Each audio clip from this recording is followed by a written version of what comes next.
Hi there, welcome to 1111 Oracle. If you're a returning subscriber, thank you so much for stopping by and welcome back. Whether you are a returning subscriber or you're not, you may be interested in a special promotion that I'm doing where I'm offering you one-on-one readings for 50% off. How do you get this 50% off? Well, whether you've already subscribed or you haven't, once you do subscribe, you email me a screenshot of your subscription to my channel, and I will grant you 50% off any reading or service in my website. The link is in the description below. All right, well, let's get right to our reading. Let's get to the choices of these awesome My Little Pony cutesy dolls that I have, toys that I have. Anyway, so we have choice number 1 for who is your spirit guide. Who are your spirit guides? Spirit guides. Pinkie Pie, Applejack, Twilight Sparkle, Rainbow Dash, Rarity, and Fluttershy. So that's 1, 2, 3, 4, 5, and 6. All right, let's go to number 1. All right, hello number 1. Hold on as I get set up for you here. So here you are with Pinkie Pie. All right, I'll have her kind of hanging out on the side here. So what I've done is I have a mixture of 1, 2, 3, 4, 5 decks, and I've just kind of sandwiched them all in one gigantic deck. And so this way I get a better understanding for who your spirit guides are. Are they ascended masters? Are they angels? Are they from the elemental, the fairy realm? Are they star seeds? Okay. Are they wise ones? You know, are they or are they your ancestors, your loved ones? Who are your spirit guides? Who is part of your spirit guide team? So let's start right away. I'm going to tune in. I'm going to shuffle this ginormous deck, and I'm going to just go like that, shuffling. Who are your spirit guides, number 1? Okay, I'm going to how am I going to do this? Okay, I'm just going to randomly pick out cards. I'll close my eyes, and as I close my eyes, I'm just picking out cards that I'm being guided to pick out. Okay, I think that's good. Let's see what we have here. And I'm going to just show you the cards in a moment. All right. Your spirit guides are definitely an interesting bunch. I will tell you right off the bat. They're kind of like a party group here. A very eclectic mix of different kinds of guides, and they do like to talk a lot and almost like interrupt each other when they're speaking. They're just like very talkative, very much like if you've ever seen My Little Pony, Pinkie Pie's character. Like they're just like that kind of energy, very bubbly, very talkative. They may mimic your energy, or you may actually, it could be the opposite. It could be one or the other, I think. Either you are very shy, but you have this inner sort of silliness to you, and your spirit guides are working hard to get that out because they know that it's who you are deep down. And they want to, encourage you and give you more confidence. Confidence being a very important word for them when it comes to you. And the other thing is either you're shy or you've gotten over your shyness, you've worked on your shyness, and you become like the super bubbly, fun one in your group kind of thing. You could always be like that, but I just feel that there's an element of shyness to this group. If that doesn't resonate, of course, throw it out the window. Let's take a look. You have baby steps. I'm just going to read the main. I'm not going to read the little descriptions in their case, so that's fine. I don't necessarily feel called to read the little descriptions. Equilibrium, passion, healthy communication in relationships, discrimination. And these are just key words, so they may mean something to you, and they, you know, they will influence the reading for sure. But I of course, when I intuit your who your spirit guides are, I look beyond just the words, of course, and it, you know, it's a mixture of me looking at the cards, the mixture of the energies of the cards, the downloads that I receive, etc. Okay, so aspiration, polarity. And there we are, back to baby steps. All right, let's set them up for you. Okay, let me just do this, and then I will make them nice in a moment. And as you wait, feel free to take a few deep breaths to tune in. Oh, wait, you have an extra. Okay. 7. All right, so this is very much, you know, the amount of cards I'm feeling here for you, in your particular case, really represents the amount of your main. I'm not talking about, you know, we have a whole team, but we have, you know, it can really vary. I think I'm going to go a few at a time. Interesting. Okay, so for you, because there's so many, I'm getting, okay, so I'll collect my thoughts here. 1, 2, 3, 4, 5, 6, 7. You have 7 spirit guides. Some of them are, I'm going to just have them hang out in the back. And then I'm getting that I can really take a look at the cards individually if I want to, but I'm going to do a few at a time. So they're all going to kind of hang out there, but we're going to take a look at the first 3 mainly to start. Okay. So as far as your spirit guides are concerned, number 1, you have a heavy connection to your ancestors. A heavy connection to your ancestors. So I would say that the bulk of your spirit guides, and certainly part of your main group, are your ancestors from your own family line. And that's very interesting. This tells me that, you know, if you do believe in the concept of past lives, you've incarnated in many past lives with your family members, and not always the family members that are, you know, alive today and that you know today, but you have always had some kind of connection to the ancestors in your bloodline, whether you know them or not. So maybe in a past line you knew your great-great-great-great-great-great-great-great-great-grandmother, and you were friends or you were siblings. But in this lifetime, isn't that kind of a funny thought? But in this lifetime, you don't know them, right? You don't know them in the 3D kind of thing. You've always had some kind of a connection to your ancestors, and they are very, very much an important part of your core spiritual group. Now, your ancestors are very direct. They're very warm. They're very kind of salt of the earth kind of people, very here and now, very, you know, very much hard workers in your bloodline, which is, I'm going to nerd out a little bit. Pinkie Pie, as bubbly as she has this sort of back history of, you know, her family members were farmers. Okay, that's totally nerded out. So just that's interesting, because you did pick Pinkie Pie and not Applejack, who I would consider more the farmer. But you know, your ancestors, and I'm going to come back to some of their messages of why, you know, you might have been drawn to more Pinkie Pie and not Applejack. Okay, because Applejack's the farmer, Pinkie Pie's the party one. All right. We'll talk about your ancestors in a little bit more. They're very direct. They're kind of directing me to focus and pay attention, which is interesting that they're directing me to focus and pay attention, because it's like your ancestors feel that my energies are scattered, and they're trying to tell me, okay, come on now, child, like just focus on the 3 cards in the front that you said you were going to focus on.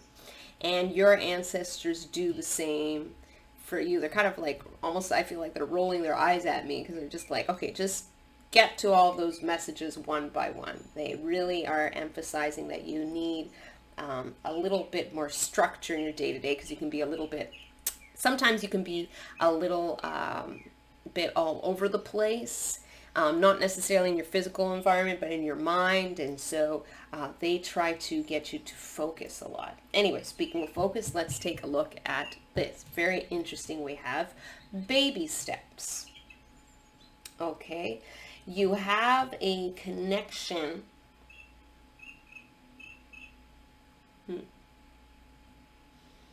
Okay.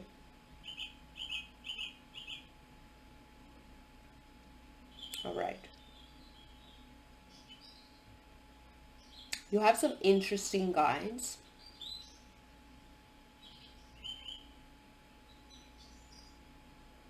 Okay, this is gonna sound right out of left field, but before baby steps, I'm actually really drawn to talk about the middle card. Okay, this spirit guide in particular has a very fiery, passionate energy. Now, very specifically, this spirit guide is the unicorn oracle decks represent animal totems. So you have a couple of animal totems in your deck. So this would be some kind of a, almost like a mythological animal though, like a phoenix. You have how, you know, spirit in spirit form, you can take on any form you want. It doesn't matter. We don't have to be limited to physical form and bodies, right? So it's like whatever you can draw and paint kind of thing, you can create in spirit world, if that makes sense. So in spirit world, you can just kind of take on the form that you want, and that sort of becomes you. You basically choose who you want to be. And so one of your spirit guides, I'm feeling strongly, is a phoenix. This spirit guide does not stay with you all the time. They are sort of there in the background. They come forth when you're going through major transformations. So possibly the reason why they came forth today, because they're saying they're not necessarily part of your main group, but they're there in the background kind of watching over you, and they also work with different souls as well. And these souls are very much, some of them are part of your soul tribe. So that's the connection there. You have this common spirit guide that is a phoenix, that likes to take on a phoenix form. And so this spirit guide comes to you when you are going through some major transformation in your life. This tells me that you are possibly going through some major transformations right now. And if you've seen my other videos, then you might have gotten similar messages across my latest videos with rebirth and being reborn. So you're going, something is changing drastically in your life. You're going through some major transformations, and then this spirit guide comes in to help you to calm that energy down and to be able to find that that center, so that you can transform and transition more easily, and, you know, find the mental capacity to handle, you know, such events of transformation that can be quite dramatic and sometimes a little too intense, if that makes sense, right? Okay, let's talk about some of your other spirit guides. Okay, so this spirit guide, I feel it's like the image that I keep getting in my mind is like a god mother energy, or like a fairy godmother, you know, that kind of fairy godmother type of energy. This is almost like a celestial, I keep hearing the words celestial being, celestial being. Even though this is from the Starseed deck, it's not from the, you know, crystal angels. That's the deck I'm using to represent the angel guides. Even though it's not from that deck, you still have a connection to a celestial being on a very heightened frequency. This spirit guide has a very soft energy, very loving energy, very almost, they like you to take it easy, right? It's the key word here of baby steps. I'm going to read one of the sentences here. Follow your intuition before it makes sense. They encourage you to take action. They encourage you to move forward. And sometimes you have a tendency to hesitate. And it could be because you do get distracted easily, or, you have this sort of very expansive mind. And so, it's easy to just get a little flustered and not know exactly in which direction you should think or act or go. And this is all very perplexing. If you think of Pinkie Pie, right? She's all over the place.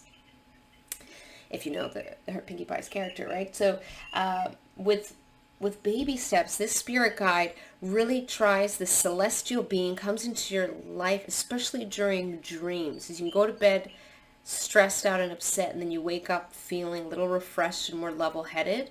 So that's what the spirit guide does. This spirit guide's role in particular is to come in and assist you during dream time. And you often connect with the spirit guide during dreams. You have conversations with the spirit guide during dreams. You may or may not remember, but you may wake up with a faint feeling of, just being comforted. And that would be that confirmation that, yes, this spirit guide is certainly visiting you in your dreams. So a celestial being, not necessarily an angel per se.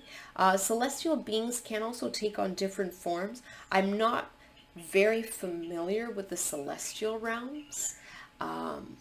This could be an archangel. So I see. Okay. All right. Makes sense. Sorry. Tuning in now. I'm getting Archangel Michael, if you're into the archangels. I'm not exactly sure how it works when you have Archangel Michael.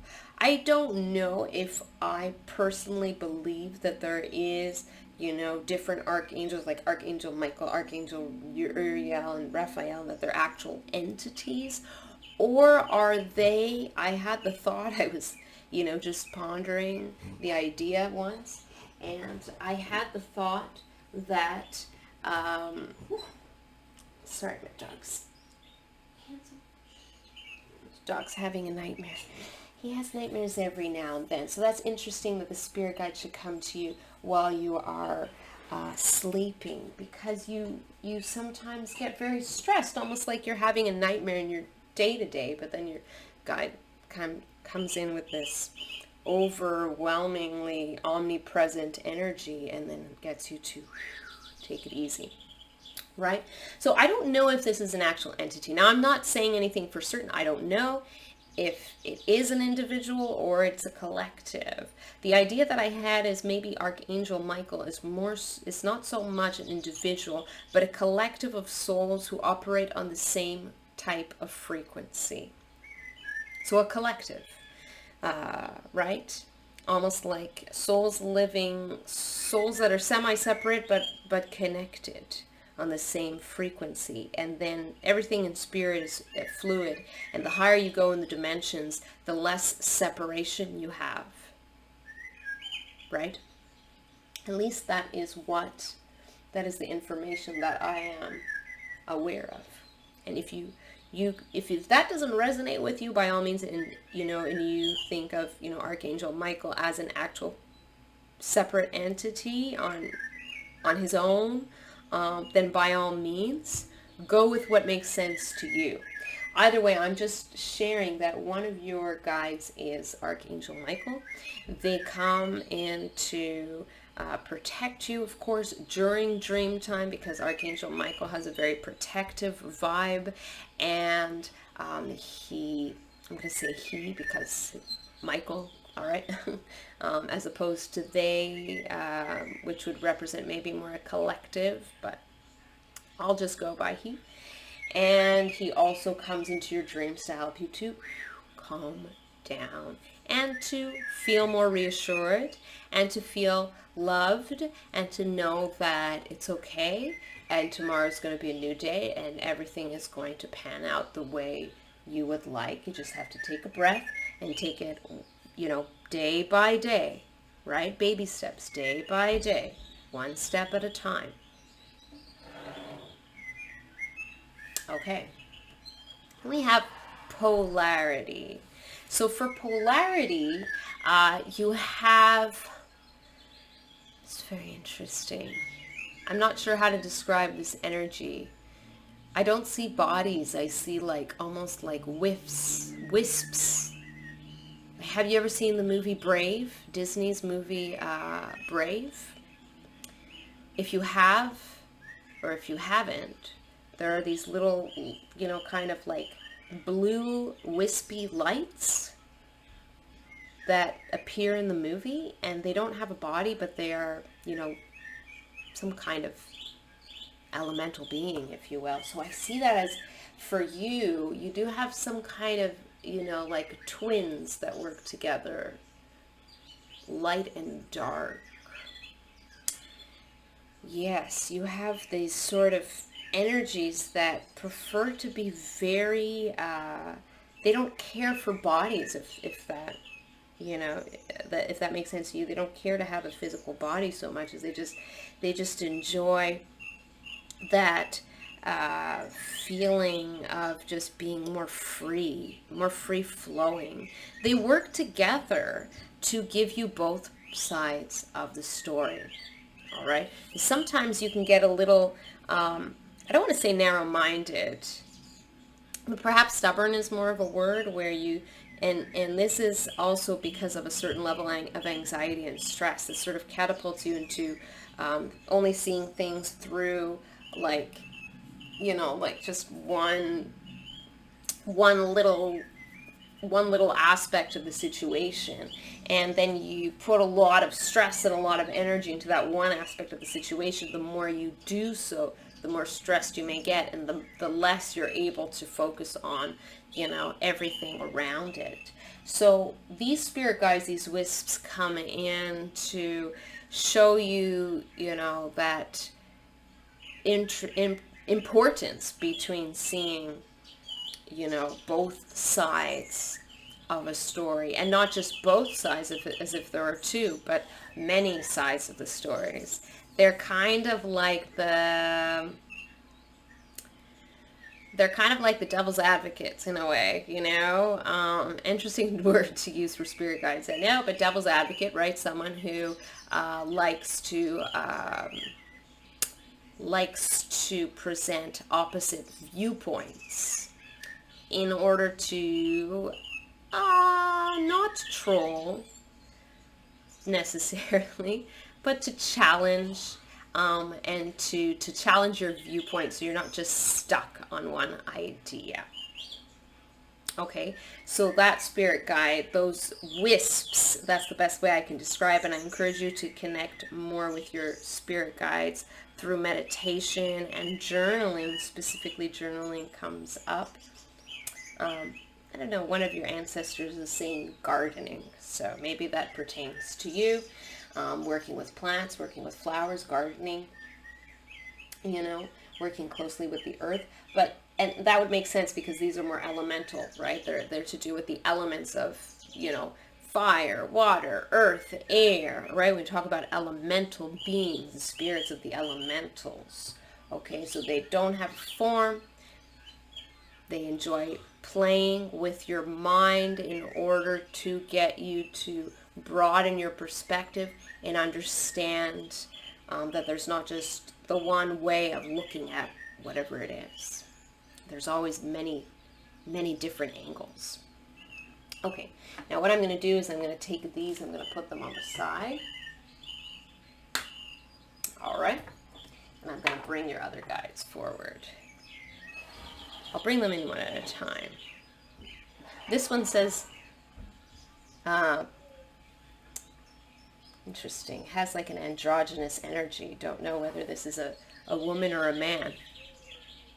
No, they have an androgynous energy in general, so that's what they're saying. So they like it that way. They said they want to come to speak to you last. So we're going to start off with, here we go, Aqua Aura.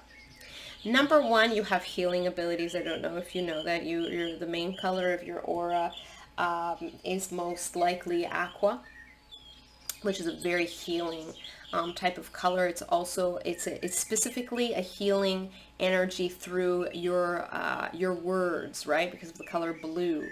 So through your words, through your writing, it could be that you are a prolific writer, that you're a very good writer, and your spirit guides are encouraging you to continue to write because you do have a talent. If that doesn't resonate, of course, let it slide. But this guide is coming in.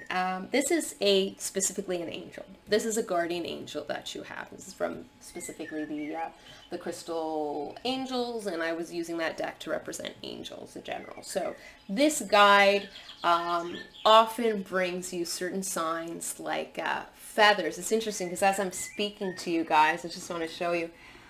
I have this. I think you guys will appreciate this. As I was doing the reading, just so random, I looked, I don't know if you'll be able to see it, but I looked at my blind. You can kind of see it. There you go.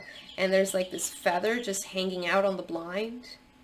And I thought, oh, how interesting and how perfect for this reading, because we're talking about spirit guides. So perhaps those are my spirit guides coming in to say, you know, to approve the reading. I'm not sure. Or it could be your spirit guide in this case saying, oh, the feather just kind of went towards this guide. So I think that this feather represents this guide coming in to talk to you. So that's what that's saying there. But that's still interesting that, you know, this particular angel guide here that you have, that I have in front of you in the video, likes to come to you for,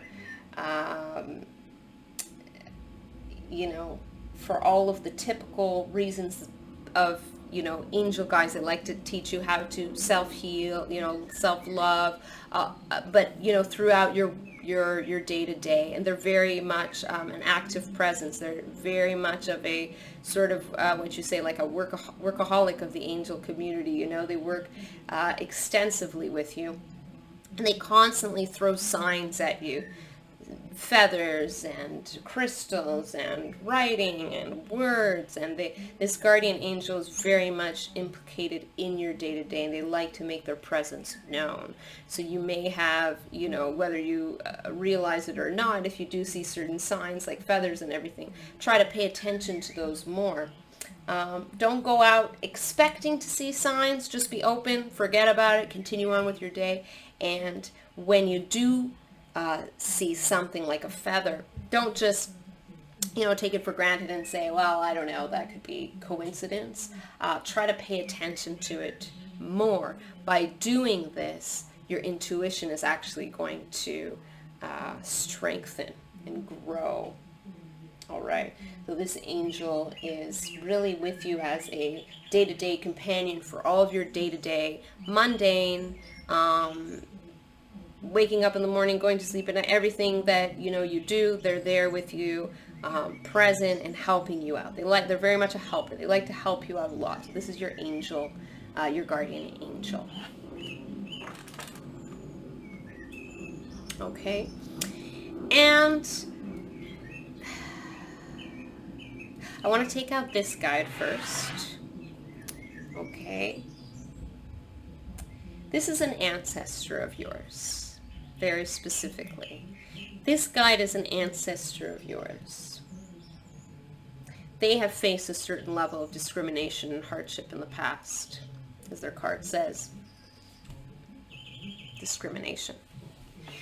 And this is a very wise soul. This is a soul that has seen all of the ups and downs that life could offer within their own lives and in others.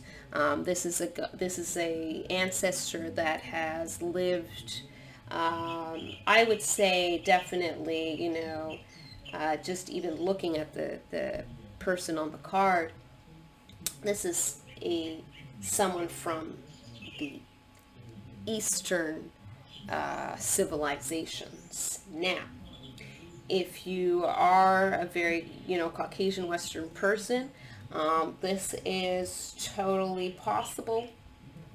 But for whatever reason, you never know, you may have a connection, we don't know how our DNA works, to a guide from an Eastern, you know, talking about Asia, country.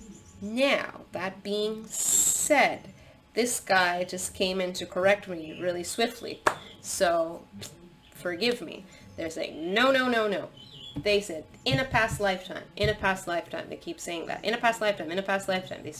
When they speak, sometimes they speak quickly. Other times they speak slowly. This time they're very much like correcting me. No, no, no, no. In a past lifetime, in a past lifetime. So this guide is saying that they are from a past lifetime. This was a fatherly figure, either father, grandfather, maybe great-grandfather even. But either way, I'm getting maybe more father, grandfather, and they are now working as your spirit guide in this lifetime. So they have a very, very close connection with you. They love you as if you are their son, daughter, right? They love you tremendously. Not that your other spirit guides don't. All of your spirit guides love you. It's just the love takes on different types of form. We talk about, for example, Archangel Michael. This is sort of a universal love. They love, but in a very kind of magnanimous way. I use that word my last video. I love that word. Magnanimous means to be, you know, someone who's exceptionally generous. Correct me if I'm wrong, but you know, this magnanimous personality, very, very, very, very generous. So this spirit guide my Archangel Michael loves in a magnanimous way. Okay, it doesn't make a distinction, you know, doesn't judge people too harshly, understands, is empathetic, you know, kind of like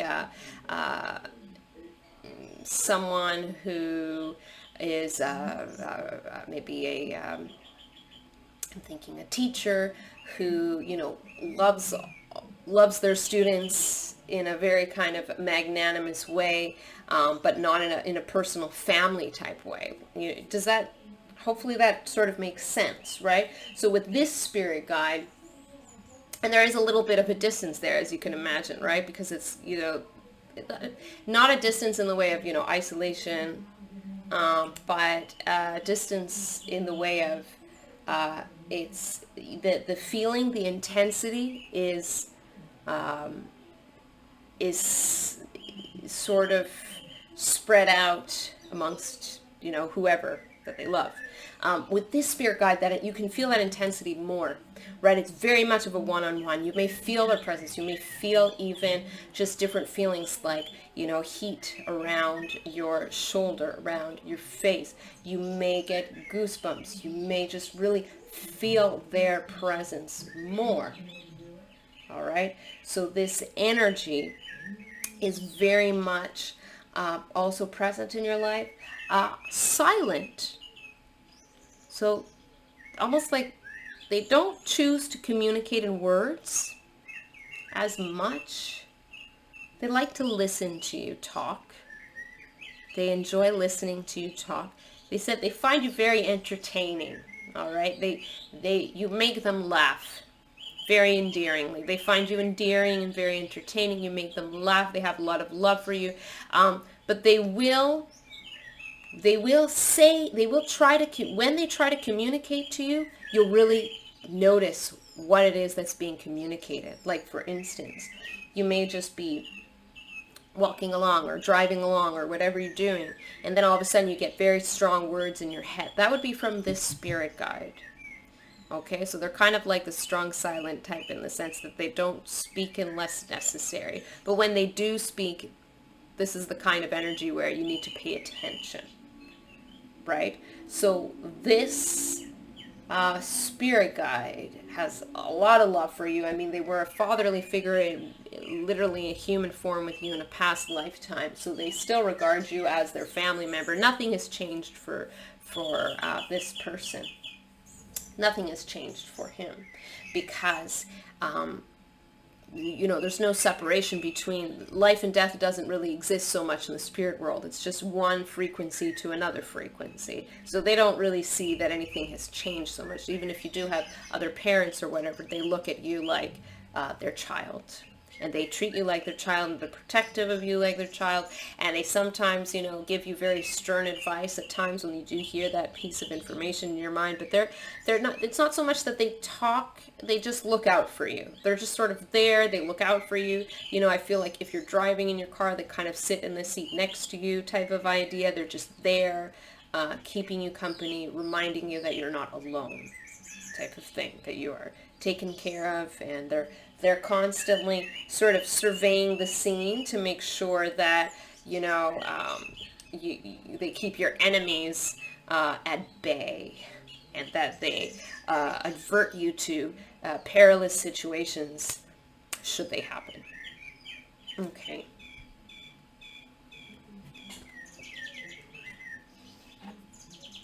Let's take a look at this spirit guide.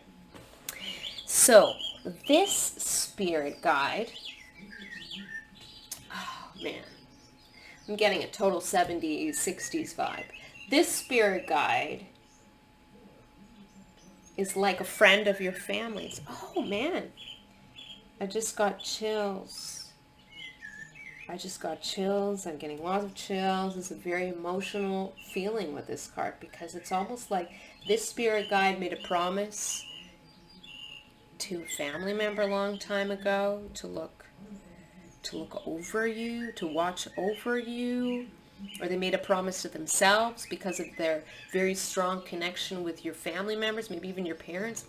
Is it possible that someone passed away, a friend of your parents, and they kind of watch over you, or they stand in? If that's not the case, let it slide. This is, you know, this is a general reading, so reading for a bunch of you, but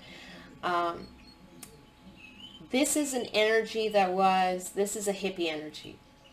This is a spirit guide who lived on Earth in the 60s, in the 70s. I feel like something happened to them, possibly where they died young, and they very much watch over you, very dutifully, in respect to your family. They have a lot of love for you, of course. They have a lot of love for you. They have a lot of love for your family. They see your family in you, and they help you. They like to make you laugh. That's kind of what their role was as a human in their waking life. They were that kind of joker in the group, and they like to make people laugh. And so they come by, you know, to give you has super affection energy. It's like they like to give hugs that you may feel sometimes a certain a pressure or a warmth, just sort of embracing you. You might feel this in different ways. It's going to work out differently for different people. Some of you just know that you just feel mentally that someone's hugging you, although you can't explain it. Some of you might feel a little bit more physical. Some of you might get goosebumps. Some of you might feel a warm feeling. Some of you may even just get a hug from a random person, and then you feel that is your spirit guide speaking through this person. They like to send you animals too. This is person who this spirit guide in human form, they were just very much like, they loved music, and they loved life, and they loved to laugh, and they loved animals, and they were a very good person. They were very lighthearted. It's a very lighthearted energy, right? Very enjoyable, very nice to be around a lighthearted energy. So they like, a lot of times, they like to make you laugh. They like to lighten your mood. And they try to do that by, maybe you get like an interesting suggestion of a YouTube video in your feed, and that's them giving that to you, like a funny video, right? That's them trying to make you laugh. Or A lot of times, I mean, you know, not gonna be 100% all the time, but you know, when sometimes you get like, oh, that's an interesting video, and then it'll come usually when you're not feeling so good, right? And then you're stressed, or you're being very serious, and then all of a sudden you look at your YouTube feed and you get a funny video, and that's them trying to, you know, get you to kind of ease up a bit. And so what else does this spirit guide do? This spirit guide likes to come through to you in song. They want to teach you, basically their role is to teach you how to not take everything so seriously, not take yourself so seriously, in the sense like if you make a mistake, it's not a big deal, don't worry about it. It's okay, you're human. This spirit guide has a very much like, you know, almost like a Jesus energy. For some of you. Now, I myself, I'm not Christian or anything, but I find it very interesting because this Jesus energy is coming through. It could be that this person was in the 60s or 70s, and you take what resonates with you. But also, for some of you, it could be that, you know, this Jesus energy, Jesus is one of your sort of spirit guides that, you know, actually, maybe he had quite a bit of a sense of humor in reality. We just don't know about it. And he wasn't so, you know, solemn and serious as everyone makes him out to be. And he's actually pretty lighthearted and a fun guy, kind of not taking himself too seriously. And that's what this energy is trying to get you to do. Really just to lighten up, to have fun, to not worry about your mistakes so much if you make them. Just, you know, move on kind of thing. Don't worry about it. Don't be too hard on yourself. Don't beat yourself up kind of thing. So that's what the spirit guides comes in with, you know, certain videos and lyrics and song. They like to use technology and social media platforms, etc., to like just sink in their message there, just like get their message across to you. All right, and since this is a social media platform, and I do have a message on this mug, this is one of my favorite mugs. It says, do more of what makes you happy. And yeah, they're trying to say that to you right now. Do more of what makes you happy. That's your message. Do more of what makes you happy. Do the things that make you happy. And maybe you're not doing that enough, or you haven't really had time, or you haven't really put aside time, you've been stressed and, you know, overthinking things and thinking that you have so much more than you actually need to do. Like, do you need to do all of your tasks today, or can you kind of spread them out a little bit over the week? You know, that's what they want to get you to realize, that it doesn't have to be all done right now kind of thing. And so that's interesting because, you know, your spirit guides are really trying to get you to loosen up, lighten up,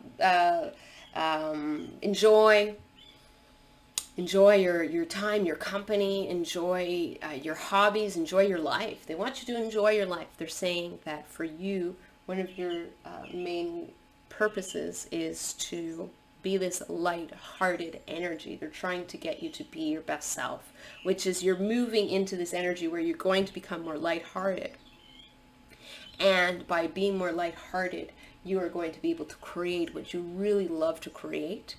And that is going to inspire the people around you to also become more lighthearted and to do what they love. You see how it's a domino effect, that you don't always have to influence people through words or through videos, right? You can influence people just by your presence and just by the things that you do. It's amazing how, you know, we're social animals. So we often look to each other for cues of how to be and how to act. So if someone sees you and your lightheartedness and your fun and your confidence, they see what you're doing, that you're enjoying it, you will inspire other people who maybe are also having a hard time maneuvering through the day-to-day and mundane aspects of life. So they will see you, and then they will you'll almost be like a guide for those people, where they'll say, oh, well, that person's doing it, I can do it too, and why not, and so you can inspire other people just by being. And that's what the spirit guide does as well. Just by being silly and fun and funny, they inspire others. So very cool. Okay, your spirit guide said an aspiration. This is a sort of I almost feel like a gender neutral energy here. This spirit guide is very chatty. They have a lot to say. They have a lot to say.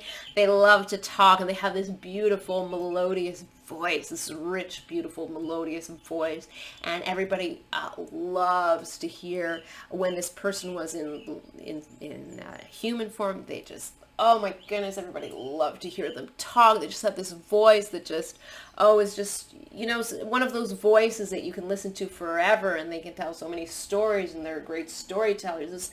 This energy loves to talk to you. This energy likes to talk. Right? Some of your spirit guides were quiet. This energy is la la la la la la, but not in a blah blah blah blah blah, oh my god, so annoying way, but just there. They have a great eloquence. They speak very, very well, very eloquently. They have great intonation to their voice. They don't just speak in a monotonous way. They, very, very beautiful speaking voice. And they have a very specific role in your life, and as your spirit guide, they are trying to get you to share your truth and to go towards your dreams and to work towards your goals, what you would like to put out into this world. This guide is very much like a go, go, go kind of energy, which can be a little exhausting for some people, but it works really well. You guys are a really good match. They really like to encourage you to create, to move, to share your truth, to speak, to voice your ideas, to stand up for yourself. They're your kind of like your number one fan type of spirit guide, but they're always there. They're always rooting you on and encouraging, and they love to talk and talk. And that's really beautiful. Now, how do you hear them talking to you? You may just, you don't realize it necessarily, but your spirit guide could say why don't you go write some poetry or something? For instance, that may not be the case for you, but let's say, why don't you go write some poetry? You should write poetry again, or you have a great idea. And then all of a sudden, 2 seconds later, you're like, I really would like to write poetry. And for you, it feels like a spontaneous thought, but they're actually kind of planting that seed into your mind. So that's the way they communicate to you. So whenever you do have these spontaneous thoughts that seemingly come out of nowhere, know that this is this spirit guide talking to you and trying to give you some creative and insightful ideas. So that this spirit guide communicates a little differently than the other spirit guide who is silent, and then you notice, right? You have this very prominent idea or thought in your mind that gives you advice, and it's very simple sentence. That was that spirit guide. This spirit guide, you won't necessarily hear their words per se in your mind, not hear in quotations, right? You won't have those thoughts necessarily circulating, but you'll kind of get the idea. The idea will come into your mind to do, oh, I should do this, or oh, I should do that kind of thing. And so those ideas are actually coming from this spirit guide here. They think you're hot stuff. They think you're amazing. They think that you should walk the walk, talk the talk, and strut your stuff and go out there and be you and sparkle and shine. That's what they really want you to do, is to really speak your truth and not be afraid to back down and just to be you, right? And so the last little thing I wanted to say is that, your ancestors You're very connected as well to your ancestors. So you may want to look into your family history a little bit more and go way, way, way, way, way, way, way, way, way back to see where it stems from. That might be an interesting project for you. But certainly you have a lot of different, you know, ancestors who are talking. You have your main spirit guides and you have your ancestors as well, and they just like love to talk in the background. They love to, you know, just they talk with each other all the time. It's like they're always having a party around. Just like your guides are constantly like having a party. Like no matter what their personalities, all the personalities seem to intertwine and seem to get along really, really well. And it's just like they're always like throwing a party. And no matter what you're doing, they're throwing a party around you. It's like you could be maybe in your room kind of just doing, you know, some work or, you know, and doing a chore or doing what you need to do in your day to day. And they're around, they're talking, they're having a party. They're just, you know, they enjoy spending time in your energy. They love your energy. And your energy has, you know, this very beautiful quirkiness to it, and so they really thrive in that. And they'd like you to participate by maybe just singing along to songs on the, you know, on the radio as you drive, or, you know, that's how, if you do that, they'll all be singing at the same time as you. Probably some of them off key because they're not all the best singers, but they don't really care about that. They you know, they laugh at themselves, and they don't take themselves too serious. It's a really bubbly, warm energy here, and they just enjoy being in your presence. So thank you so much for coming and joining today's reading, and I hope to see you in the next video. Don't forget to subscribe, hit the notification bell. Thank you so much.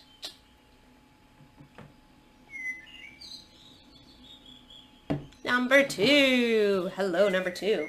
So number 2, you got Applejack. Number 2, you got Applejack. And for Applejack, right away, I'm getting your guides are a little bit tough love sometimes. And they like to get you to work hard. You may feel like, why am I always working hard? And they want to get you to work hard because they want you to develop good habits so that you basically become a good role model to others, and that you really build a solid foundation for yourself and for those around you and for future generations to come. They're very, very involved in your like menial day-to-day tasks.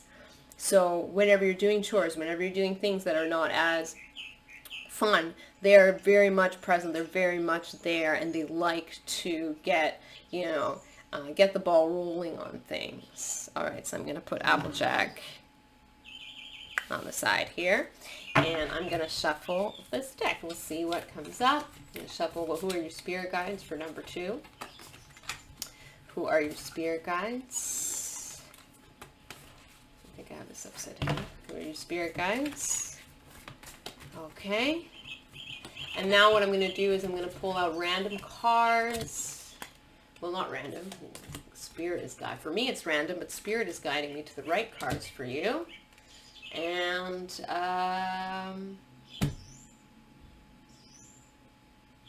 okay, you got 3 cards. You have 3 main spirit guides.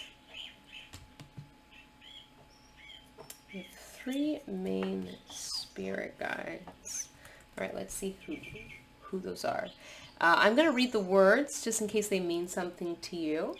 They certainly influence the reading, but not entirely, right? Discernment. Cunning woman. Ooh, that kind of goes together when you think of it. Just being discerning and being able to understand.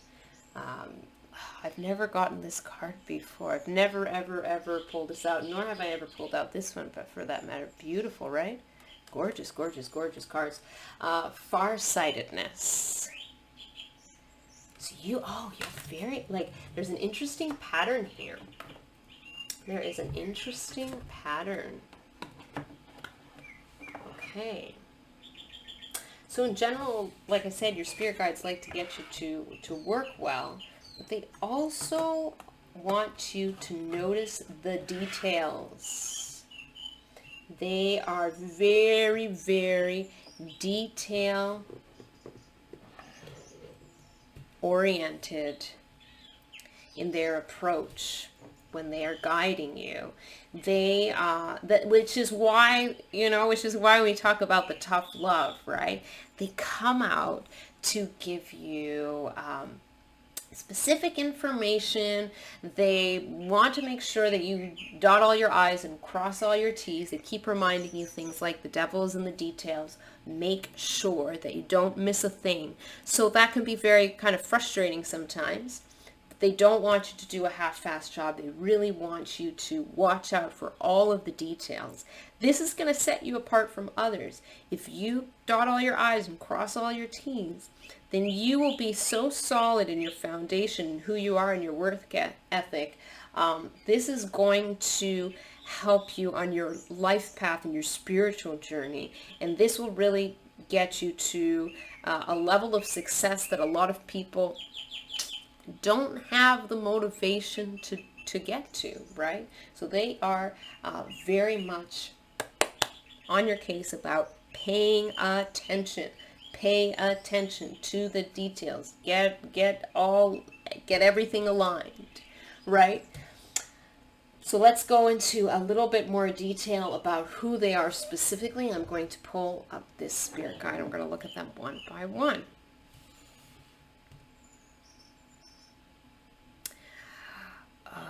Oh, okay. This energy is, this energy is, yes, this energy is an ascended master that also is very connected to the elemental realms. That is, if you're interested in looking at my fairy video, it gives you a little bit more insight into that pick a card reading. Very connected to the earth, very connected to the realm of the fae, the fairies, the elemental, and the trees. And this particular guide is not just an ascended master, but they have also incarnated. Interesting. Okay, I don't know if this resonates or not. There may be a special tree that you connect with right now. This tree is inhabited by this spirit. It's like this spirit guide is a tree spirit. It likes to inhabit trees. It has this very still energy, and it likes to be around you through the presence of trees and nature, but specifically trees in particular. Okay. This spirit guide is very hands-on in your life. Very hands-on in your life. They like to keep you grounded. They like to remind you to drink water. They like to remind you to pay attention, to focus, to to take care of your health. That's also part of the focus, right? That's also part of the importance of make sure that you focus. So this spirit guide is very much hands-on in helping you watch out for your self-care in your day to day.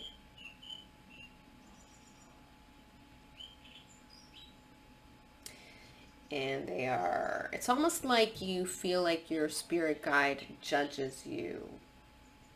And this spirit guide that is very much connected to trees, and not just one tree, it's connected to sort of like all of the trees. So it likes to go from tree to tree, just sort of almost dancing with the energy of the trees and working with the spirit.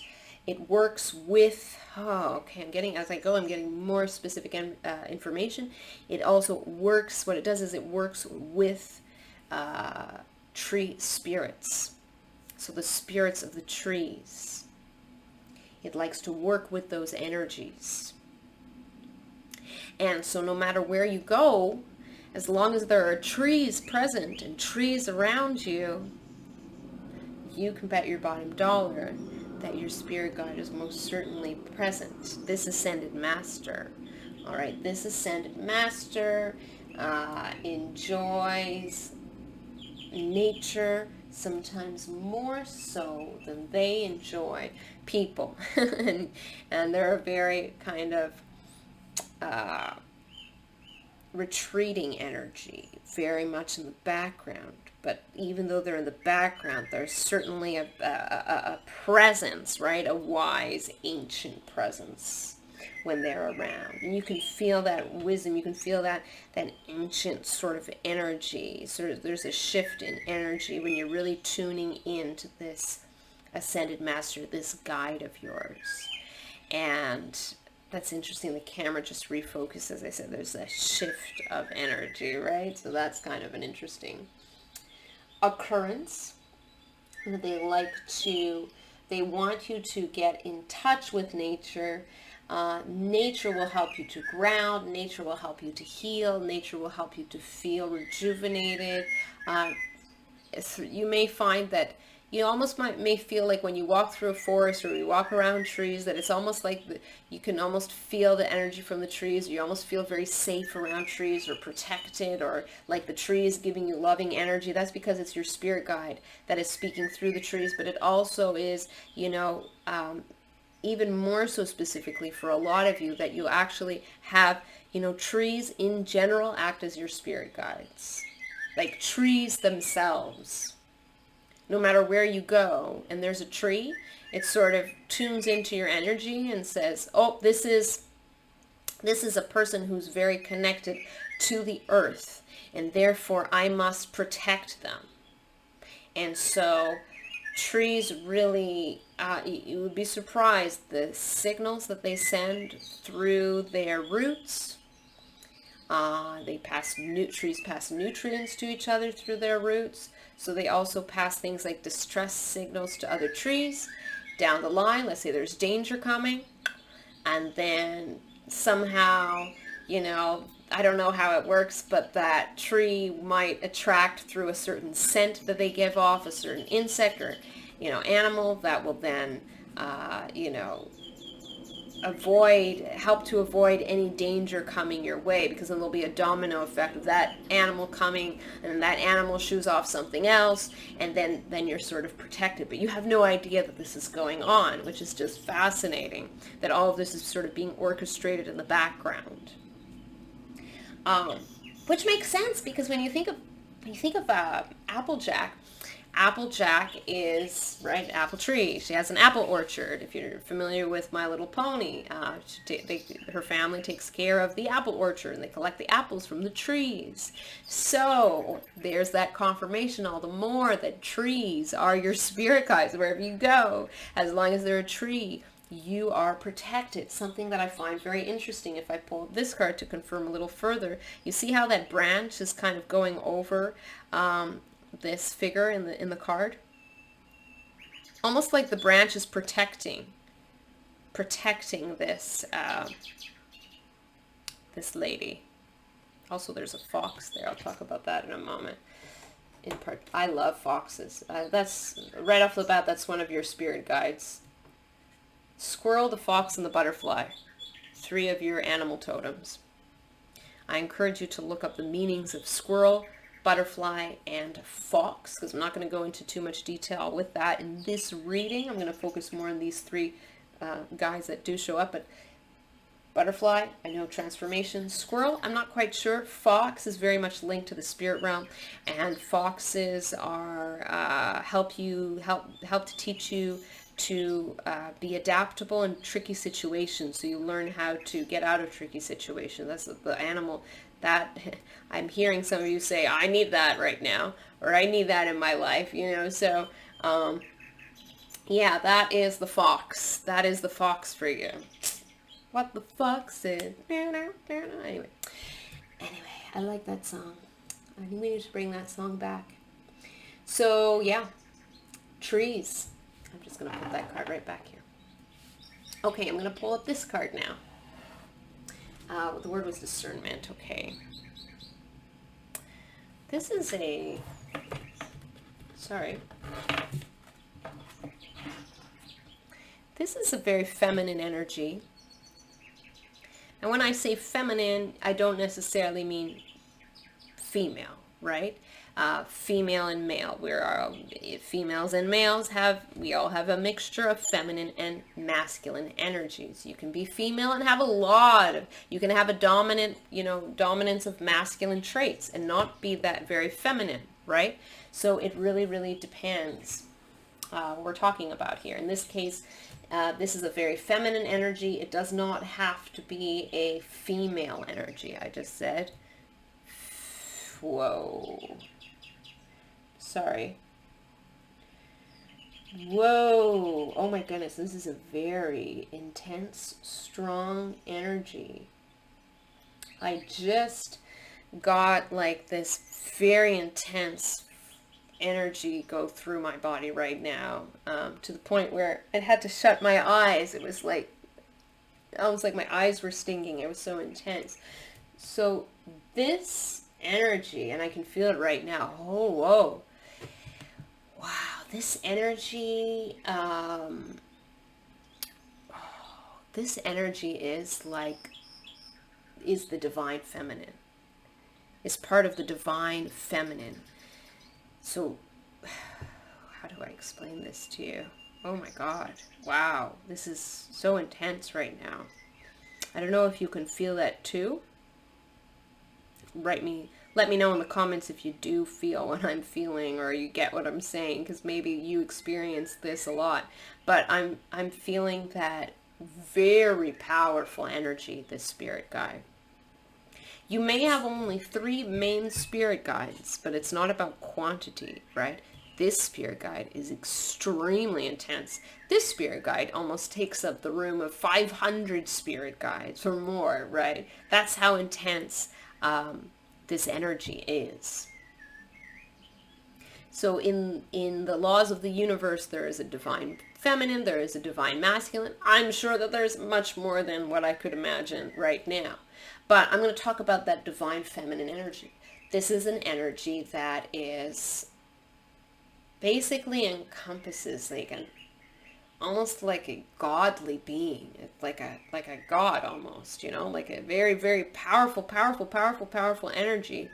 I am getting, though, if you are of Hindu origin in particular, very specific message to maybe some of you, if you are of Hindu origin, you have a Hindu, you're a practicing, your religion is Hinduism, then think of a goddess within the Hindu religion, and that is the goddess who is your spirit guide. This goddess, and if you're not if you do not follow the Hindu religion, it could be a goddess in whatever other, cultural practices or other religions that you can think of. When you think of, I want you to take a moment to close your eyes right now, because this spirit guide likes to send you images. Very creative soul. So if you close your eyes, ask you to breathe in and then breathe out. And I say, divine feminine. What image came to your mind? I'm going to say that again. Divine feminine. Take a moment to process that. So this guide, oh my goodness, this guide likes to get you to dance, likes to get you to be very in touch with your inner feminine qualities of, nurturing and compassion and creativity and dance and intuition. These are all stereotypically what we would consider feminine qualities. Okay. And so, not that there's, and again, we're talking about feminine, we're not talking about female, so that's the difference there. We're all a mixture of feminine and masculine qualities. Remember, it has nothing to do with male, female per se. So this guide likes to get you to be very in touch with your body, with your creativity, with your artistic side, with your intuitive side, with your softer side, with your go with the flow side. This guide sweeps in and likes to get you to be in touch with the universe through this very creative and flowy way. This guide, if you do enjoy putting makeup on, strangely enough, I know it may sound odd, but this guide enjoys watching you have fun with your makeup and encouraging you to be silly and creative in your style. And they just like to get you very in touch with the aesthetics in life, even interior decorating, fashion design, all right? You may be a fashion designer yourself. That may resonate with you. If it doesn't, toss it out the window, of course. You may just really enjoy dressing nicely, or you may appreciate watching fashion runway shows, or, all of this is very much connected to this divine feminine guide. That's a very, very, very, very, very heightened, very, very high, intense energy coming through. Just so you know, this is very much of a lover type energy, right? Just that creative soul, artistic soul. They love to get you to be creative and in the flow. That's how you really connect with spirit. That's where your genius comes out. This spirit guide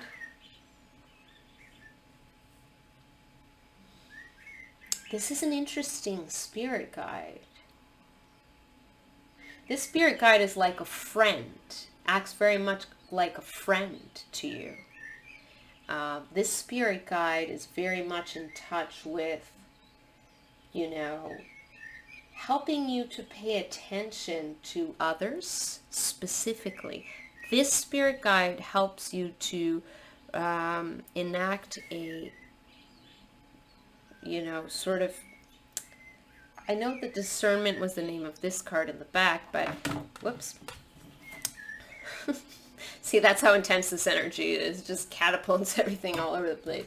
But this spirit guide is, I don't know what I'm doing here. I'm moving the card around 50 million times. Okay, sorry. This spirit guide is very, well, it's interesting that I did turn the card around a lot of times because they'd like to get you to, go over things, watch out for people. Don't, they like to protect you from people who are not right for you.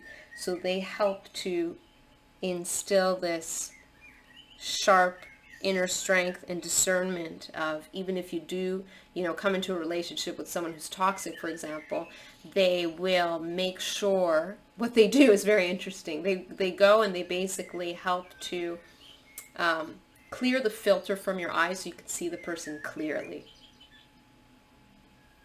Right? It's interesting because the branches are in front of her face. So they help you to clear that, whatever that obstruction is. So you can read the same card differently depending on what we're talking about. So they help to clear that obstruction so you can see people a little bit more clearly when those people have especially a toxic effect on you, because they put that emphasis for you on very, very, very important that you are around people that uplift you and make you feel good and make you feel safe and make you feel protected and make you feel loved, right? So they help you to have that confidence to say no, to see people clearly, to make firm decisions. They're there for all of those kinds of things. This is a very sharp spirit guide, very smart, very, very intelligent, very bright, okay? Cunning woman, okay? Also, cunning woman can refer to this sixth sense, this intuition. So this spirit guide has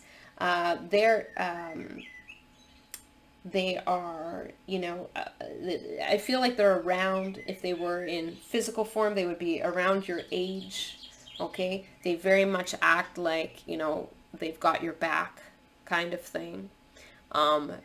They are not, you're a very you may be more of a soft person, or you may be more of a gentle soul, but this spirit guide, knowing this, makes sure to be extra on high alert for you as well, in order to help protect that soft energy that you have. But you are also a mixture of these soft and more confident, I don't want to say hard, well, why not, harder energies, but not in a bad way, right? Because I don't also want to demonize the word hard. It's not bad, right? So we need a hard surface, otherwise how are we going to do some work on your like on your desk or something like that, right? So they come in with a little bit more of a harder mentality, or firmer. I don't know what I'm trying to say here, but I think you get what they sort of balance you out, and they encourage you to not be afraid to be a little bit more blunt and direct sometimes if you need to be. They're there to give you that confidence to be a little bit more blunt, direct, and to be more decisive, make those decisions, clear the way, clear the path as you see the obstructions coming through. That's cunning woman. Their sixth sense comes in their ability to be able to discern and see people for who they are. And they are helping you to do the same. Beautiful. Okay, well, that was your reading number 2. I hope you enjoyed it. And if you haven't already, feel free to subscribe and like the video, comment, hit the notification bell, all of that jazz, and I will see you in the next video. Thank you so much for stopping by. Number 3. Hello, number 3 with Twilight Sparkle. Let's take a look at who your spirit guides are. I'm going to go ahead and shuffle the cards here. I'm going to pull out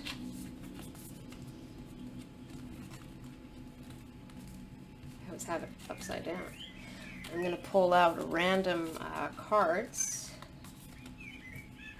Whoa.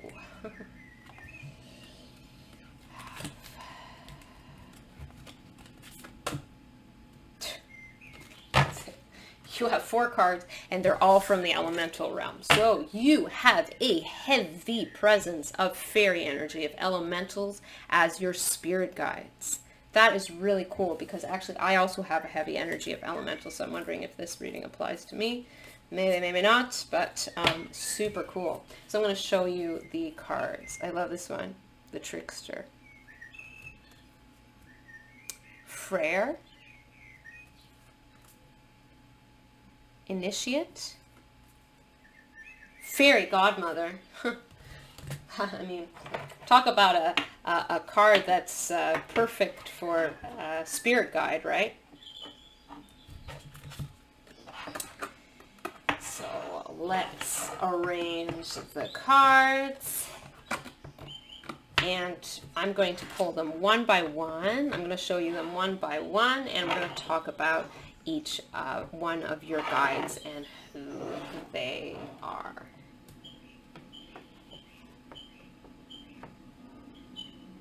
Okay, you have this first one.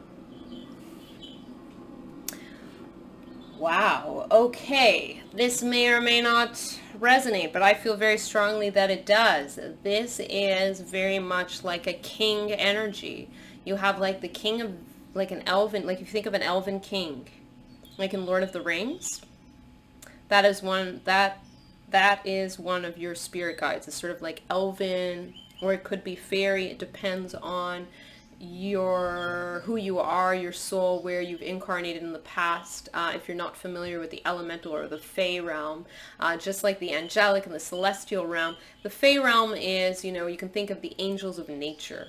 So these can exist in many different dimensions, many different star systems if you're into the starseed concept, but this is an energy that is sort of like this elemental, right? This elven, it could either be an elf or a fairy, I'm getting. One or the two for this group, and take whichever one resonates with you, but this is a fairy king or an elven king.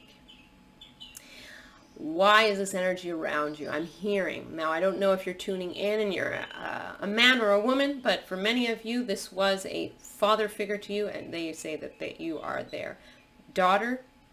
They don't care who your parents are now. They're saying almost like a possessive energy in a way, but not in a bad way at all, in a protective, very, fatherly way. They say, I don't care who your parents are. Now in this lifetime, in future lifetimes, I will always be your father. You will always be,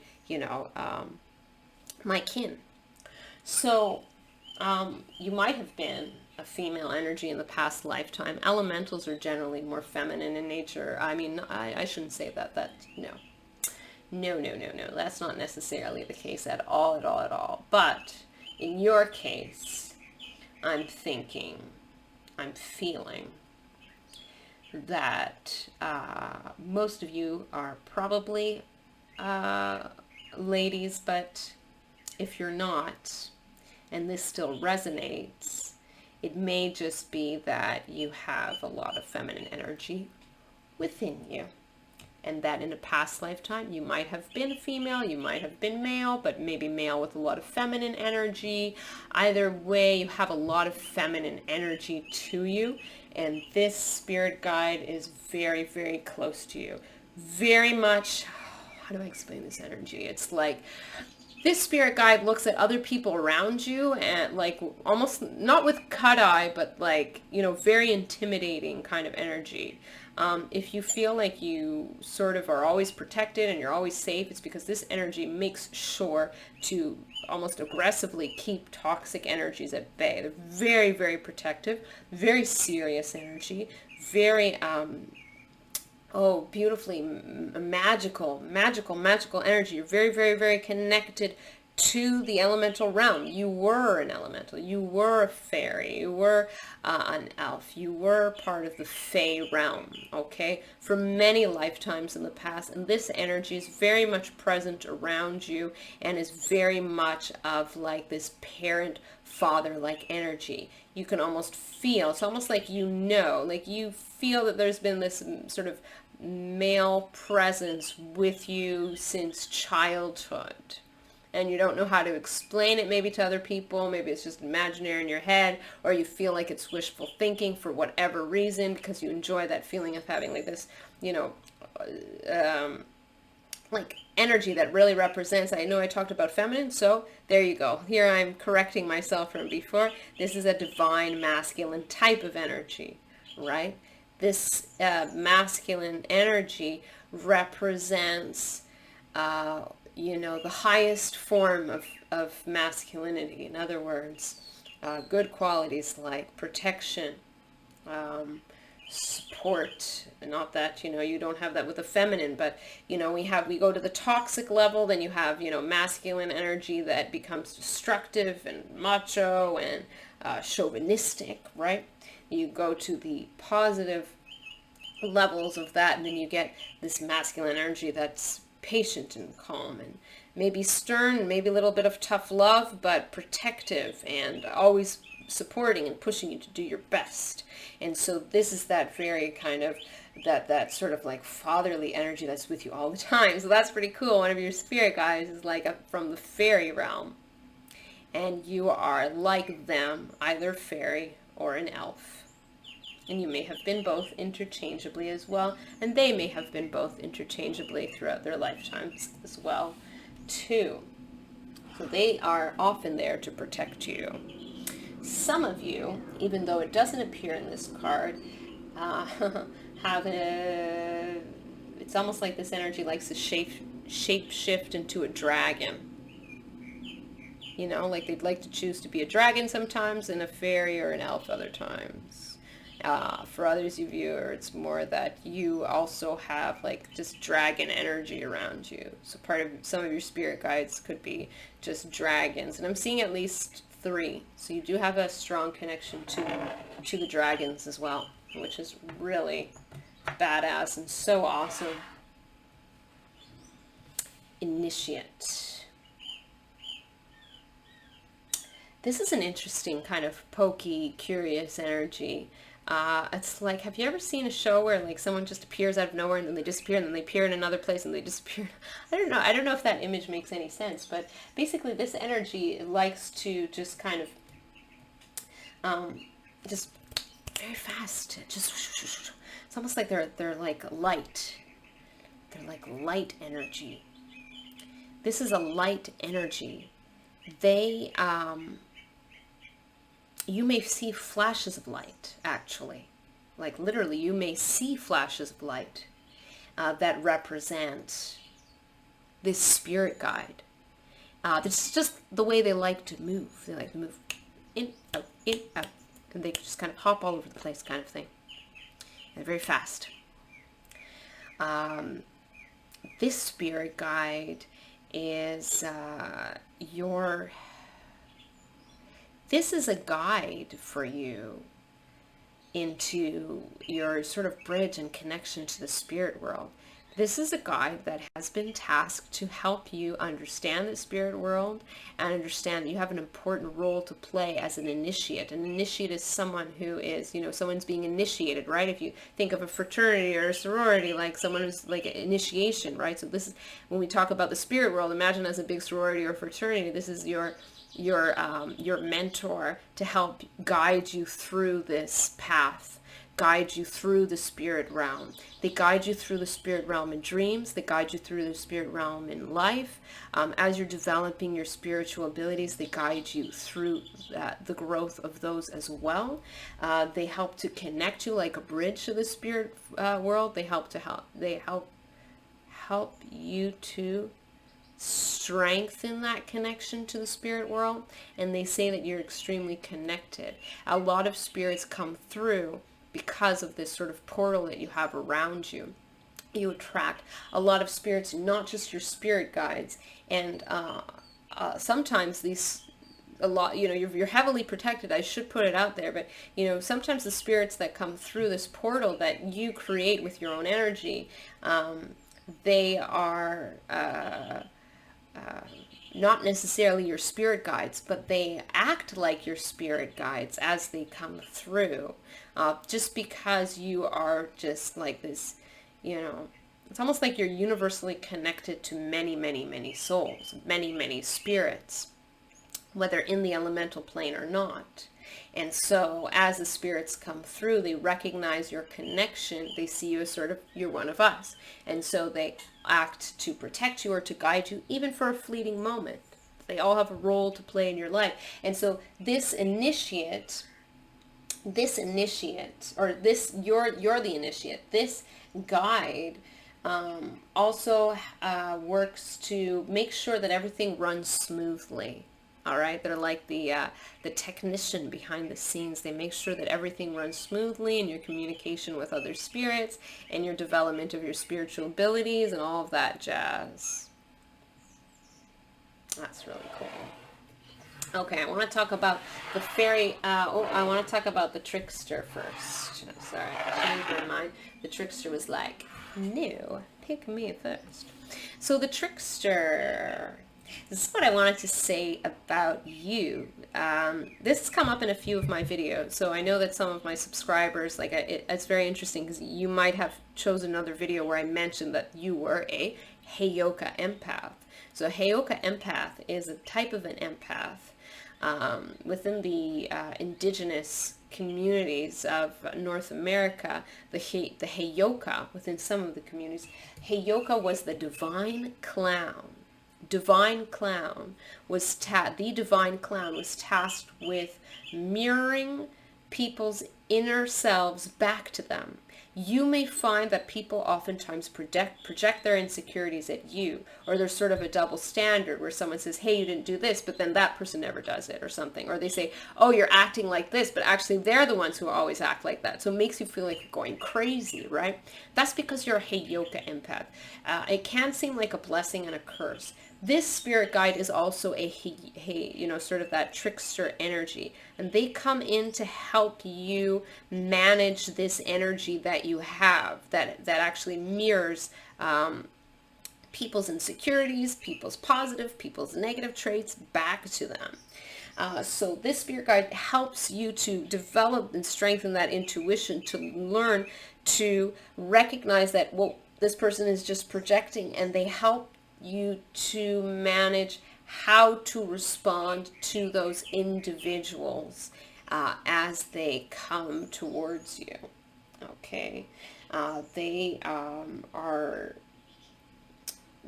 This is a spirit that is against like a direct, aggressive kind of confrontation in your response. They want you to, it's almost like if someone comes at you straight, they teach you how to shift quickly to the right or shift quickly to the left, and maybe even almost confuse the individual so that they, or change their perspective quickly, or they teach you to be calm and still while someone else is reacting in an interesting, maybe possibly negative way to you, so that because you're not reacting and you're simply just observing and maybe responding appropriately, you basically just help to dissolve any tension that may come about. Does that make sense? So this energy is very much the trickster. This is like if you think of Tinkerbell, like you think of a stereotypical fairy. This is very much a fairy. Fairies in the elemental realm often have this reputation for being these silly tricksters, right? Almost acting to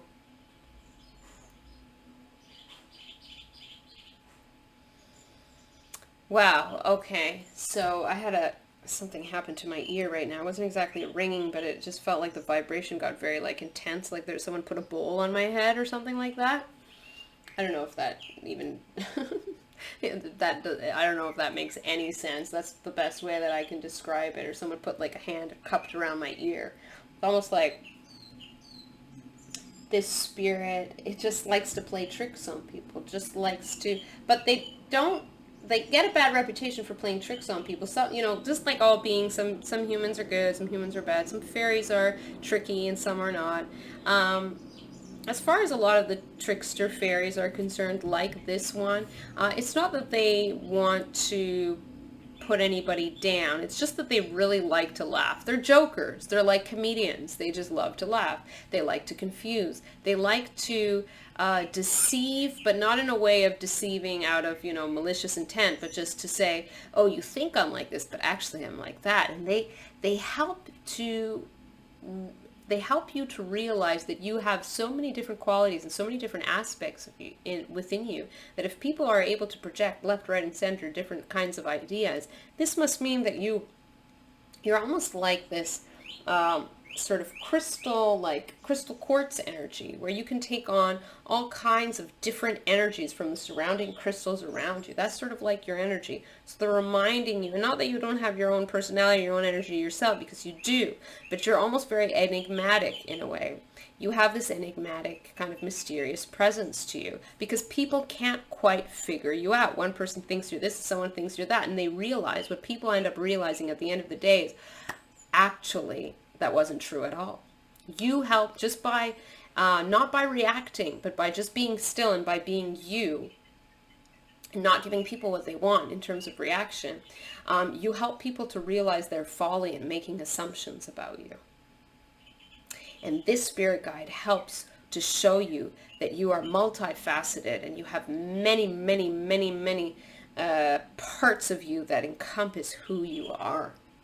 And they want to remind you of that beauty, that you are not just one thing. Yeah, you're this enigmatic, mysterious presence. Very, very interesting. All right, let's bring out the fairy godmother. Of course, this is also a fairy. This is an energy that works to make your wishes come true. very specifically, you have the ability to manifest. And all you have to do is communicate telepathically in your mind your wishes. You can, if you prefer to pray, you can pray, or you can meditate, or how you can write your ideas down.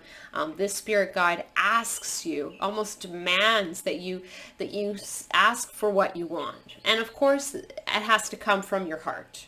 Right? And you have to watch sometimes your emotions, because if you're angry, then you might attract the wrong thing towards you. And it's not to say that you can't be angry or you can't feel negative feelings. It's just to say that you need to face your negative feelings, understand the messages, and let them go. You know, not hold on to them. It's the holding on that becomes an issue. So this spirit guide says, release your tension, release your worries, and allow me to assist you in bringing about what your heart truly desires. That is this energy coming forth. You have also, you have this beautiful connection to the elemental realm. You have many, many elemental guides around you. My God, my goodness, by the way, just so you know, these are your 4 main guides, okay? But you have, like, yeah, you have a lot. Okay, let's just say the elemental, you have a reputation in the elemental realm. They, the elemental beings know you, either through word of mouth or through your past lives of living in the elemental realm.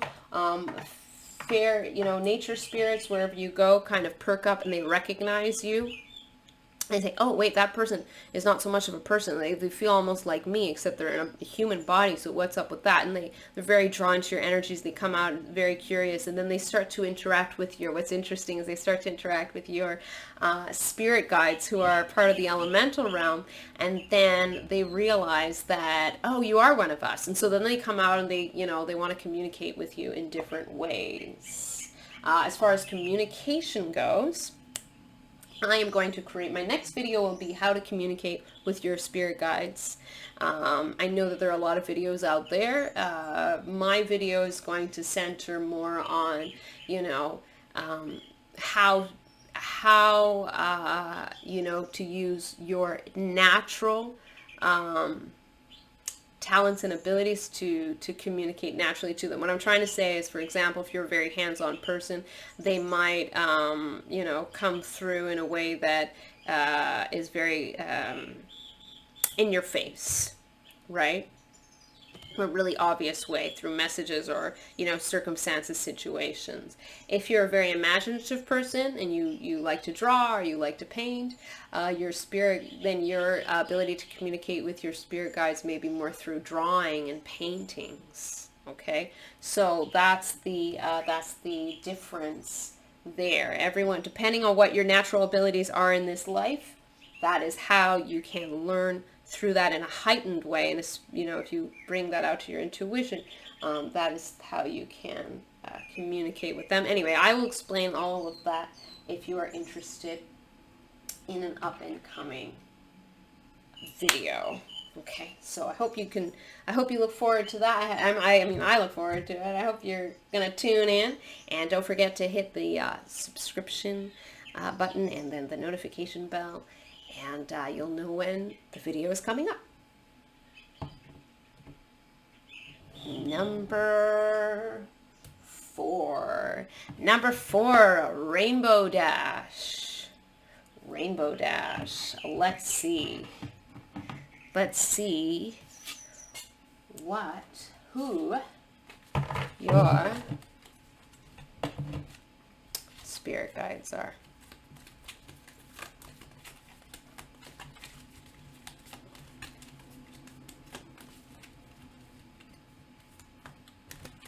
And I'm just going to pick randomly.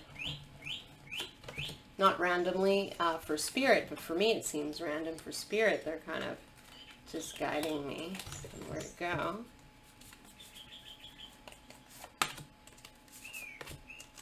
This is a starseed group. I can feel it. Absolutely. Okay, that is... Okay, so you have 6 main spirit guides. Cosmic Heart, Golden Children, The Void, if you've seen the latest Sabrina, there's a whole, the latest season is all about the void for the Sabrina on Netflix, but this is not that kind of scary void, okay? Don't get worried about that if you do know what I'm talking about there, okay? Trust the timing.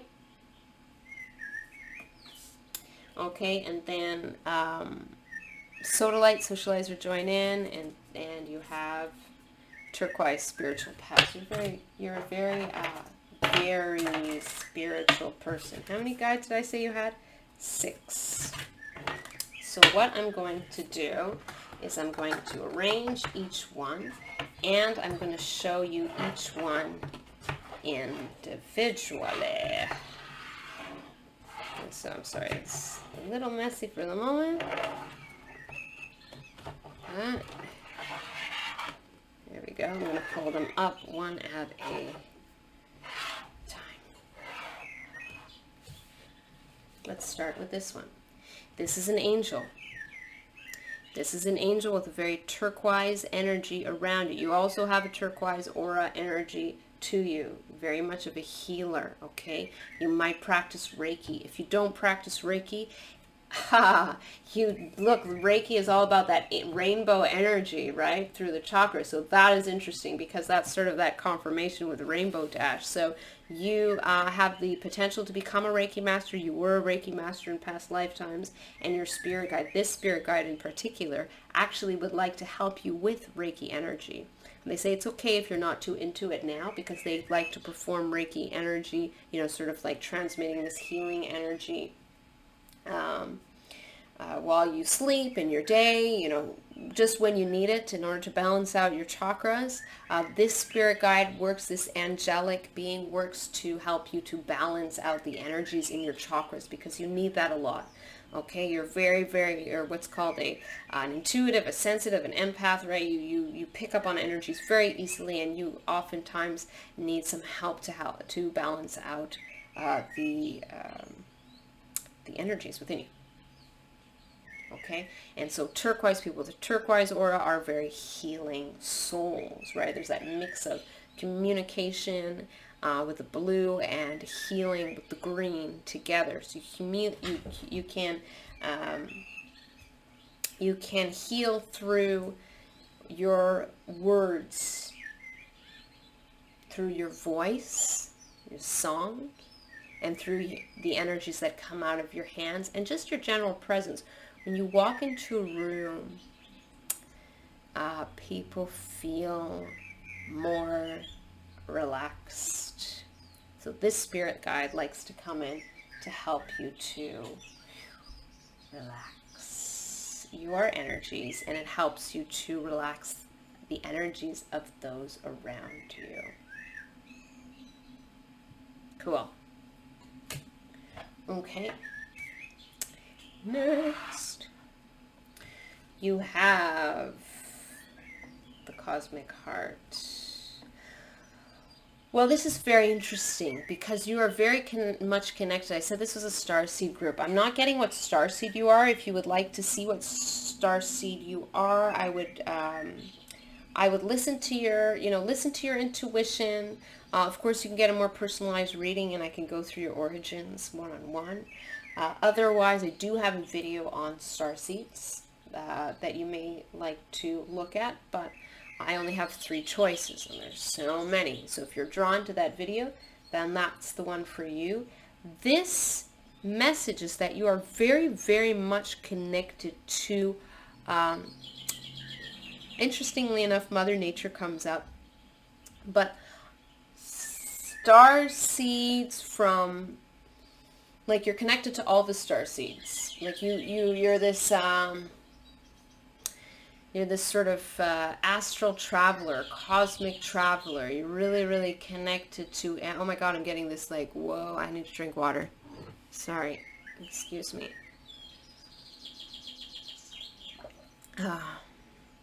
That's a lot of energy coming through. I'm going to ask that spirit tune it down a little bit, please and thank you.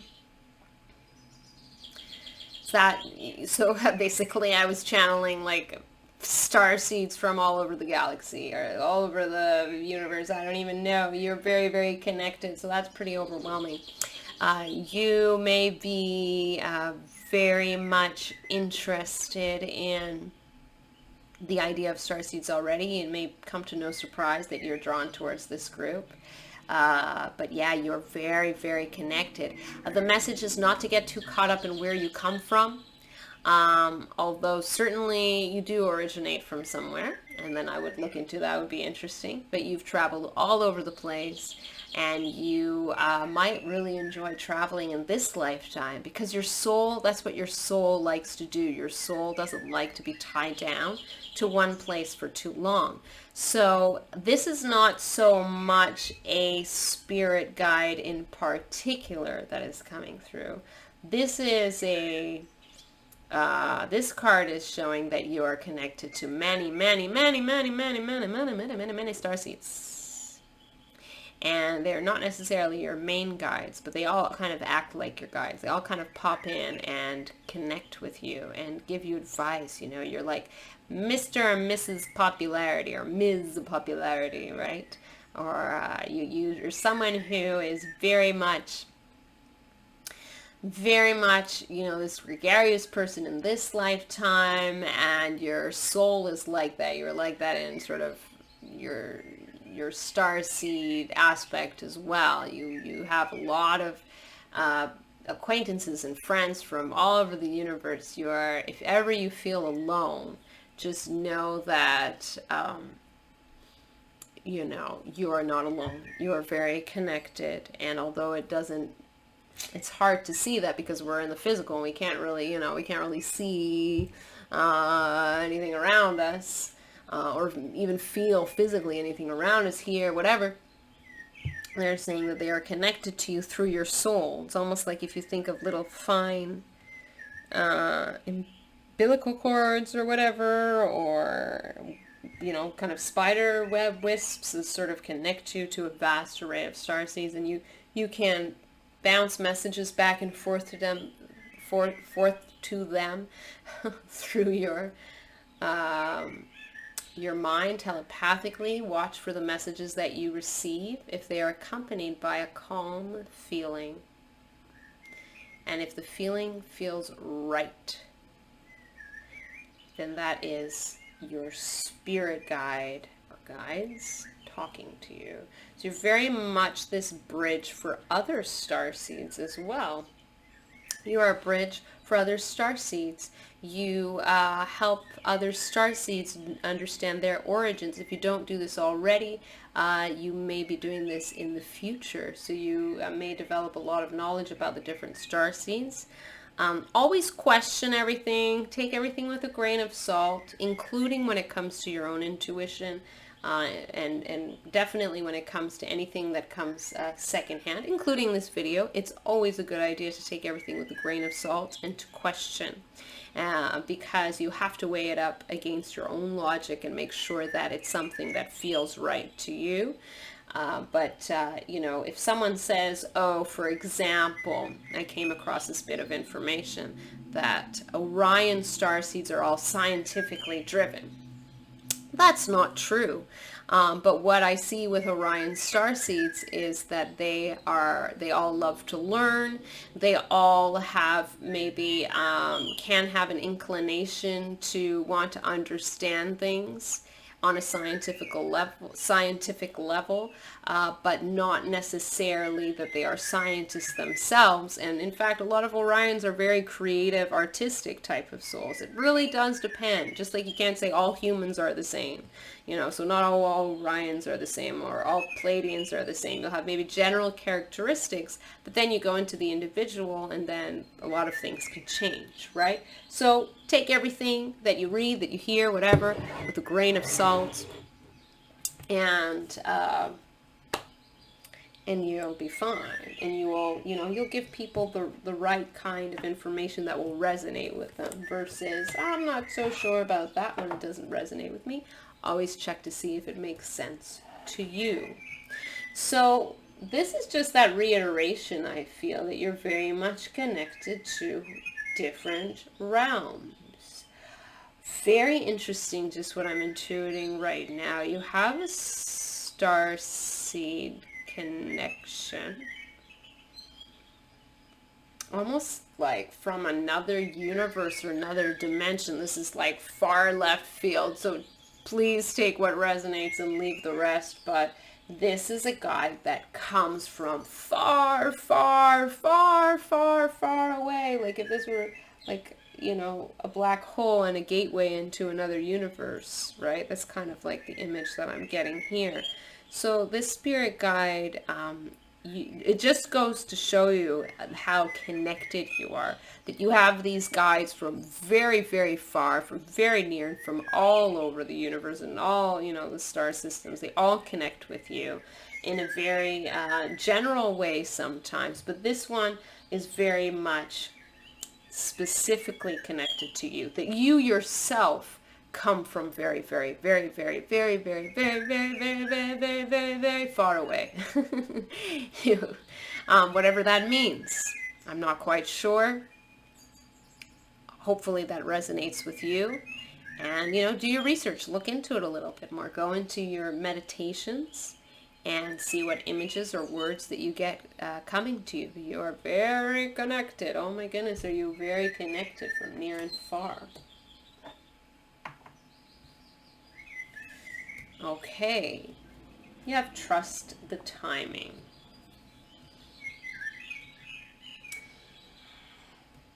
Hey, this one is interesting.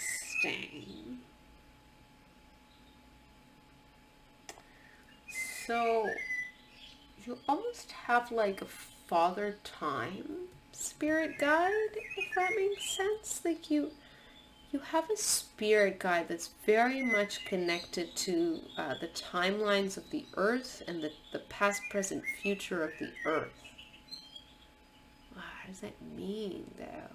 Right? What does that mean? What does that mean? I don't know what it means. It's just the information coming through. Write down in the comments if you know a little bit more what this means and what it means to you. But this is a guide that helps you to see. They have access to the timelines of the earth. They are able to time travel back to the past, go into the present, into the future, and all of the in-between, whatever that means as well. I think time is a lot more complicated than we think it is. And this spirit guide allows you to see yourself in your past lifetimes. You may get just interesting flashes. You're very psychic, very intuitive. You pick things up from just walking down the street from people, and you just get random flashes of information. It's very, very exciting, very interesting. By the way, you may have been a mermaid in a past lifetime. I'm getting a heightened intuition with that, and very connected to the moon. Just a total side note. But yeah, you are able to see your different lives in parallel as well, like parallel realities, other realities where you are, you know, your other selves, right? If you're into that kind of theory. So this spirit guide who has access to these different timelines allows you to compare yourself with your other selves back in the past and the present and the different timelines, the future, etc., so that you can learn from vicariously from the mistakes of all your different selves. You don't have to, you know, go through the lengthy process of coming to Earth and coming to Earth and coming to Earth and coming to Earth and coming to Earth. You're not meant to do that.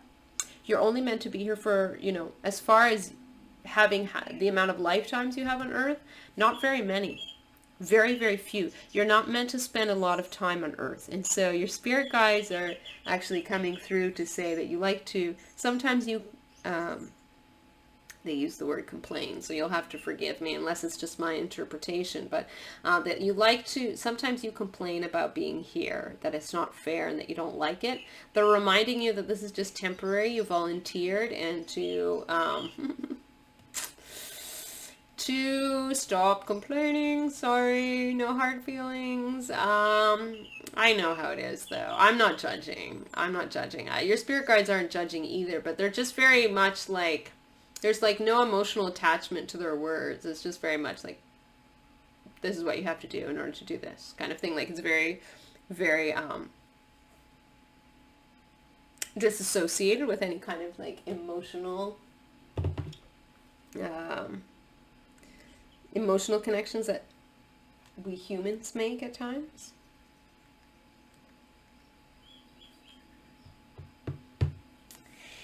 And they're just basically saying that you're wasting your energy, right? Yes, things are tough, and they are here to assist you. They'd rather you ask for assistance instead of just feeling badly about yourself, because they're saying that this is very unproductive. And they feel for you, and they understand, and sometimes you get maybe frustrated with them, you know, why aren't they more present in your life?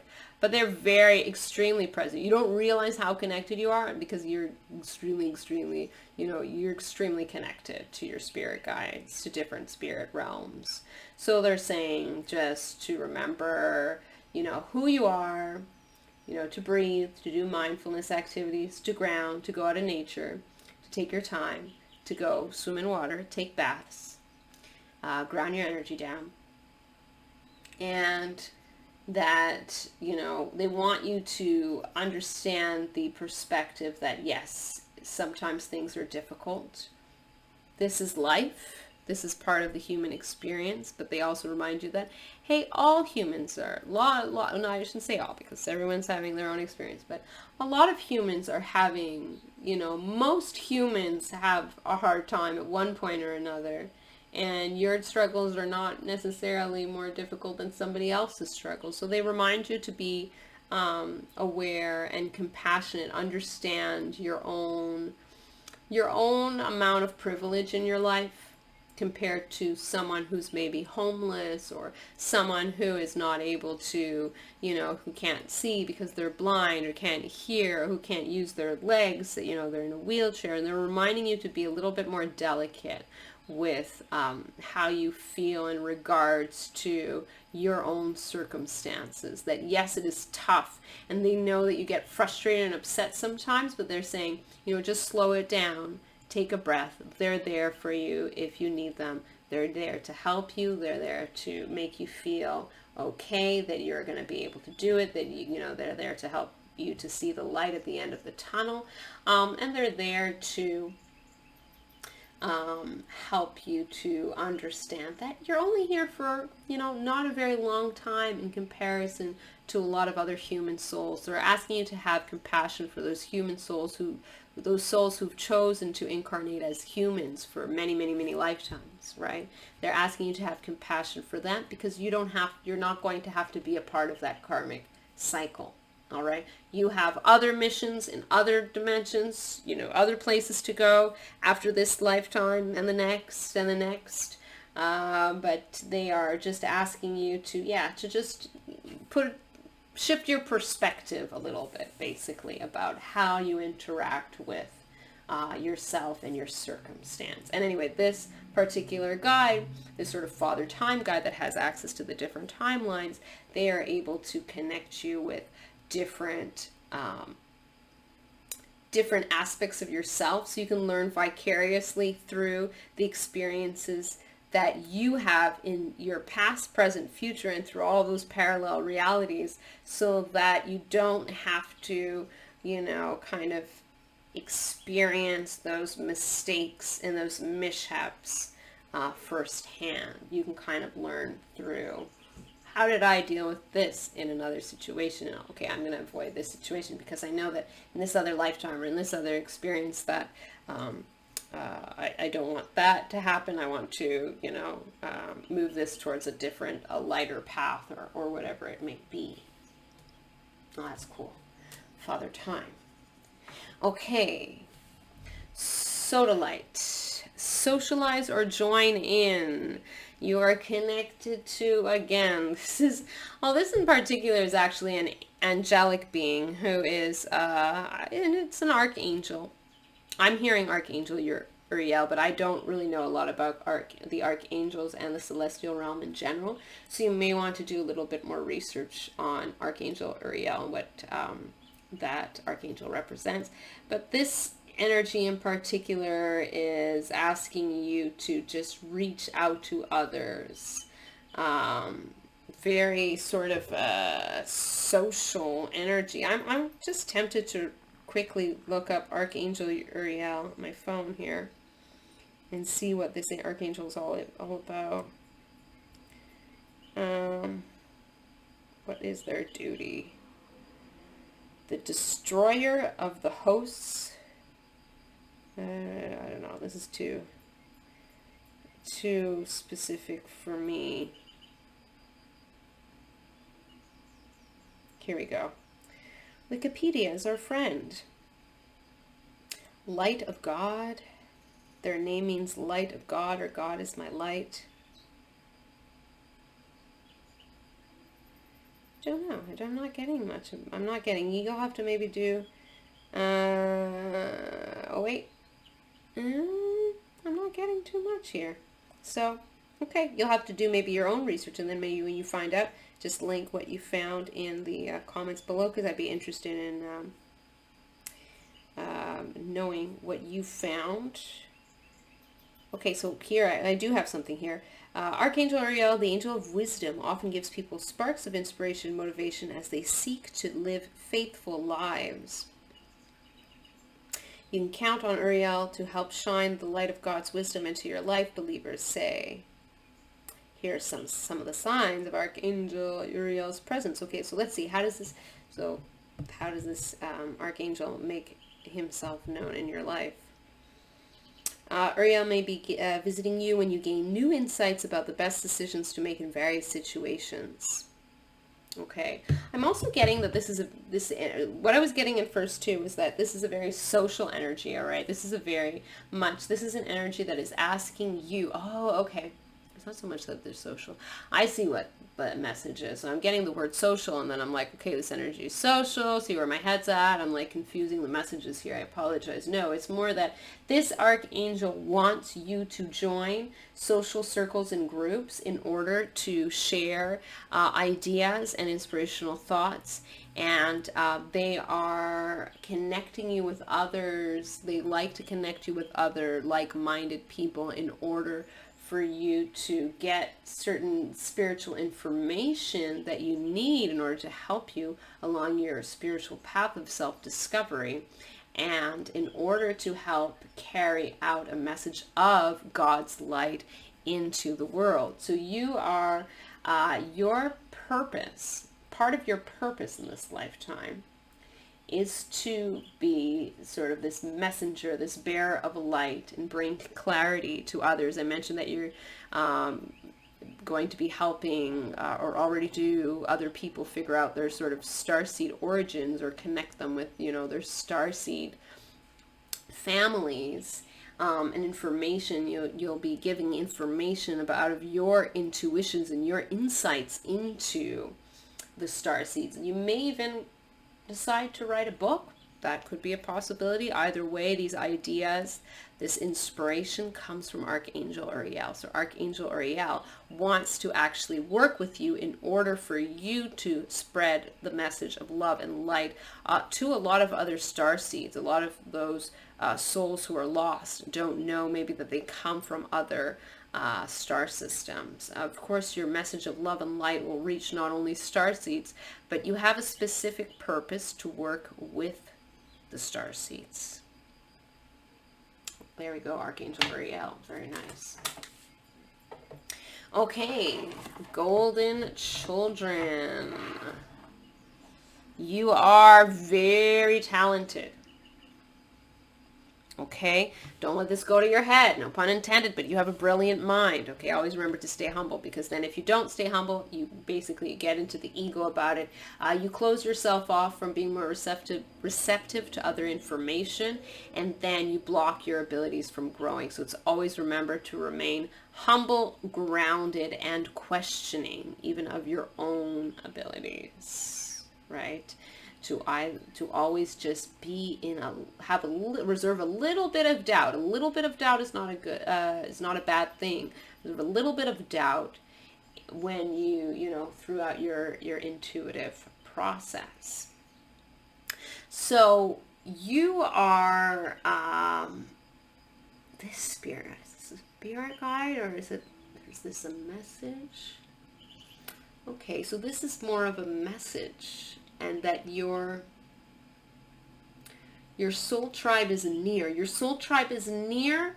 Your soul tribe is very near to you. They're a little scattered all over the globe, but you will be able to connect with them through some kind of a social media platform.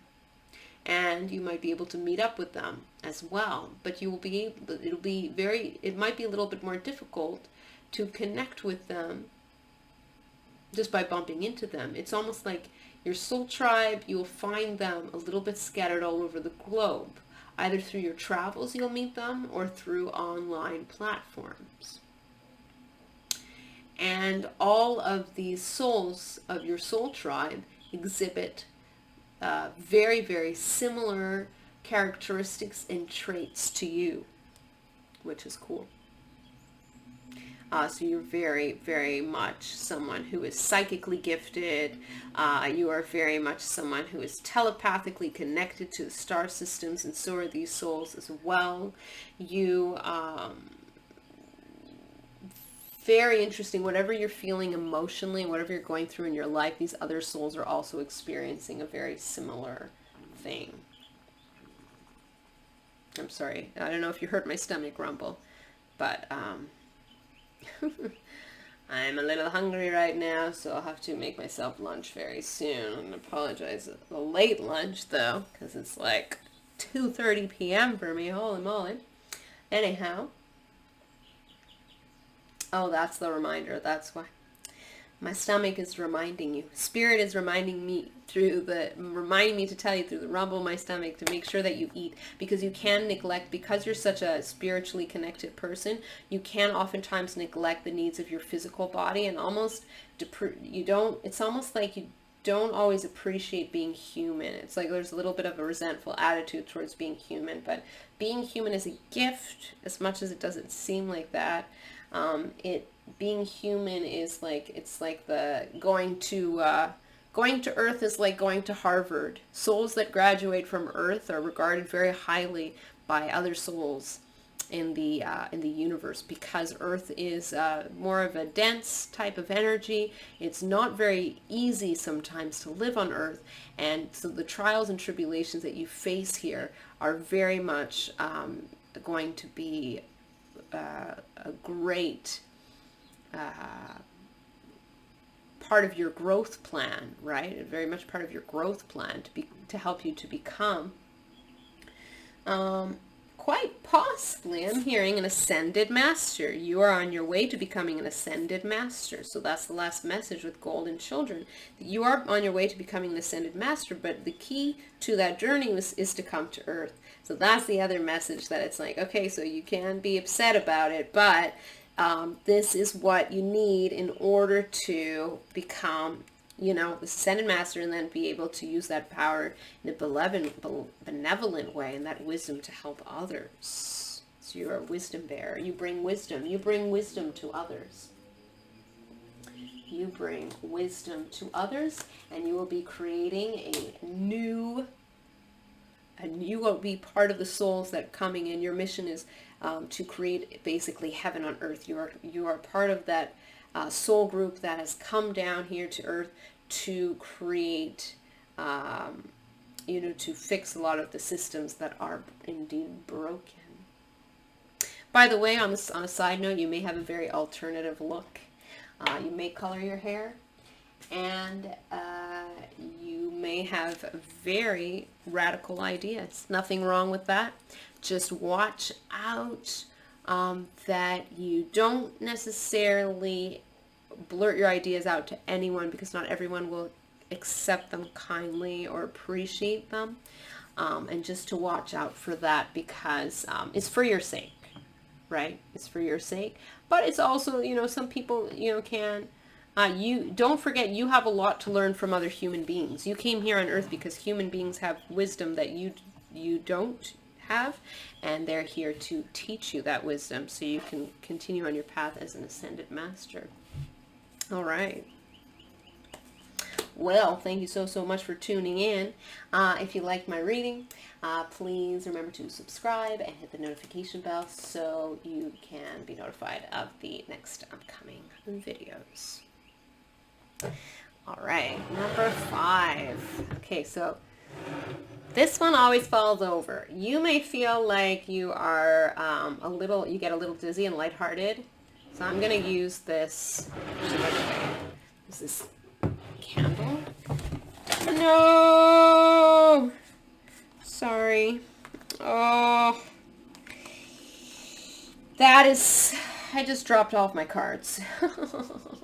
No. So that's interesting. So I'm getting the message that when I pick up the cards that are fallen, the ones that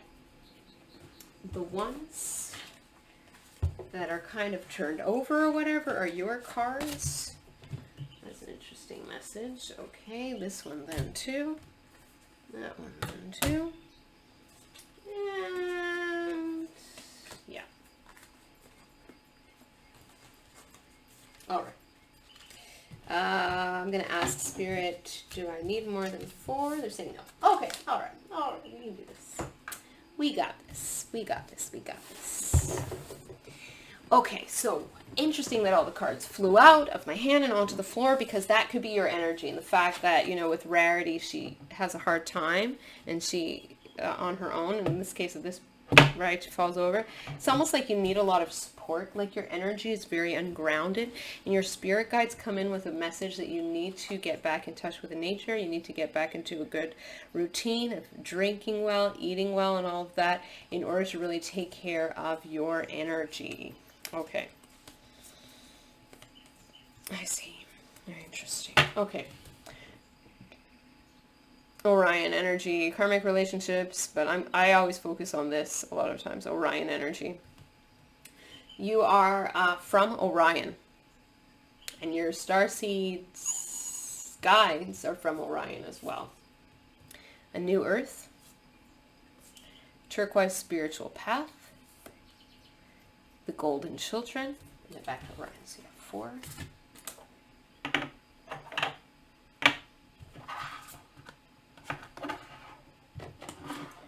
Okay.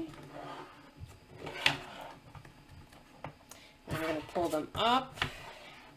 This one I'm getting to, no, in other readings I was pulling them up one by one, but in this one I'm getting to, instead of pulling them up one by one, just to look at them as a sort of, as a group,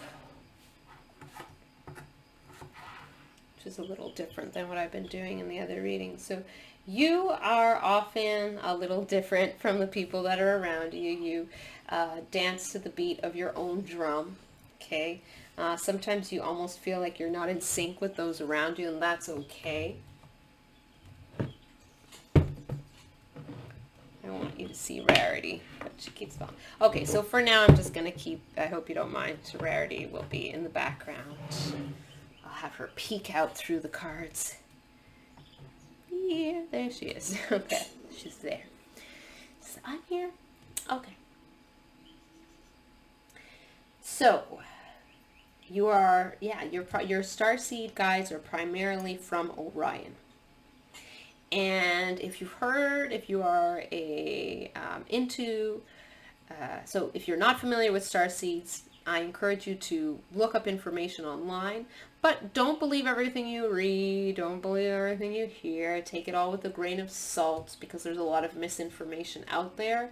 And don't forget, you know, at the end of the day, you have to pay attention to your own intuition, because the message is going to remain the same, but the interpretation is going to vary from one person to the next. So depending on whether that person has a very clear channel or not, you may get someone's, you know, total imagination about, as opposed to their, you know, a more clear intuition of, you know, what, for example, Orions are all about. And so a lot of people say, you know, there's sort of this negative idea of Orions in some starseed communities because of the whole, you know, apparently the Orion Wars, if you will. Now, we have to remember that there are a lot of wars and all kinds of negative things that happen on Earth. Are all humans bad? You may be saying, yes, I hate people. I'm laughing because I'm feeling like some of you are saying that maybe that's not true. If it's not, and, that kind of goes with Rarity's personality, though, because she's very much of a diva, and she's very much of this, oh, oh gosh, excuse me, I've got to, that kind of energy. So you may feel me on that one, but of course, deep down, you know that this is not true. Just, there's a lot of bad apples for sure. Let's be honest. But there are a lot of good people out there. And just because we have wars and we have, dictators and we have corrupt politicians and this and that, doesn't mean that this is a reflection of the whole human race. So it's the same thing with the Orions, okay? So what I want you to delve into is really go past the superficialities of what you read about Orions. First of all, only take what resonates with you, regardless of the information and its source. Second of all, what I can tell you about Orion energy is that, very intellectual individuals, very, very intellectual, no matter what. They like to learn no matter what they're learning about, okay? And then depending on your individual personality, you can be more interested in one field over the next. So you're here as a mission to create this part of your mission is to, break down old patterns and structures that do not work anymore, and to bring in a lot of light to create more efficient and more effective and more beneficial and healthy sort of structure or structures within society and societies at large. So how you'll do this will be up to you. Okay, and you'll know more information on that. I can definitely do another video in future about life purpose and all that stuff. But basically, your guides communicate to you, as many Orion guides communicate telepathically. You have a telepathic link. It's like Orion guides are very, very intelligent and very intellectual. So when they send off their, they send off souls to go on to live on Earth, they said, don't worry, we're gonna, just in case, we got you a telephone wire, a telepathic telephone wire. If you need anything, just call, that kind of thing. So they doesn't just send you off without any way to reach out to them. You may or may not be aware of this, but you have the ability to communicate with them telepathically in your thoughts. And in fact, your spirit guides communicate with you telepathically all the time. Sometimes this may get overwhelming. And if this doesn't make sense to you and that you don't really understand what I'm saying, when you meditate, if you meditate, or when you pray, or when you're going about your day-to-day, do you have conversations in your head sometimes with imaginary characters in your head? And do those quote-unquote characters, do they tell you good advice that seems to come out of nowhere and that doesn't really match with the way you're feeling? Like if you're feeling stressed, do you almost like get an imaginary voice that you feel like you imagine it in your head saying like, it's okay, everything's gonna be fine? If you do, that is a clear indication that is one of your spirit guides communicating to you, especially if the messages seem different from what you're sort of going through in the moment. That would be an easier way to tell, right? If the message is accompanied with a negative feeling, a sinking feeling, like a pit in your stomach, or fear of any kind, unless you're in a dangerous situation. Fear is a good thing when you're trying to, run away from a rabid squirrel. I don't know, rabid squirrel. Where does that come from? I have no idea. But anyhow, sometimes a little bit of fear is important, right? But if it's just very much like, you're not going to make it, or what you're doing is terrible, if it's just like your hobby or whatever and you enjoy it, if you get those kind of messages that sort of put you down and that are off-putting, whatever, that's definitely not your spirit guides talking to you. That's your ego just trying to keep you small, right? That negative voice in your head. And I shouldn't even say ego, because as human beings, we need to have an ego. I mean, we can't survive without one. We just have to keep it in check. That's all. So So, I'm just having fun here. Your spirit guides have an interesting personality as well. They do have an awesome sense of humor. They think you're brilliant, by the way, with golden children with this card right over here. Okay, they think you're brilliant. They think you have, that you're extremely intelligent. They almost like they want to tell everybody that you're extremely intelligent. They want everybody around you to know that you're extremely intelligent. So they really want you to get out of your bubble to express yourself and to express that intelligence, not in an obnoxious or an aggressive way. Not that you would do that, but in a way that would be very healthy and beneficial to the people around you, right? That you have a lot of wisdom and you have a lot of knowledge to share. They think you're brilliant. Your approach to doing things, you're very different. You do things in a different way. They do ask that you ground. They do ask that you spend time in water, because all of this is kind of new territory for you. You haven't been on Earth for very long in terms of your past lifetimes. Not necessarily in terms of this actual lifetime, although that could be the case as well.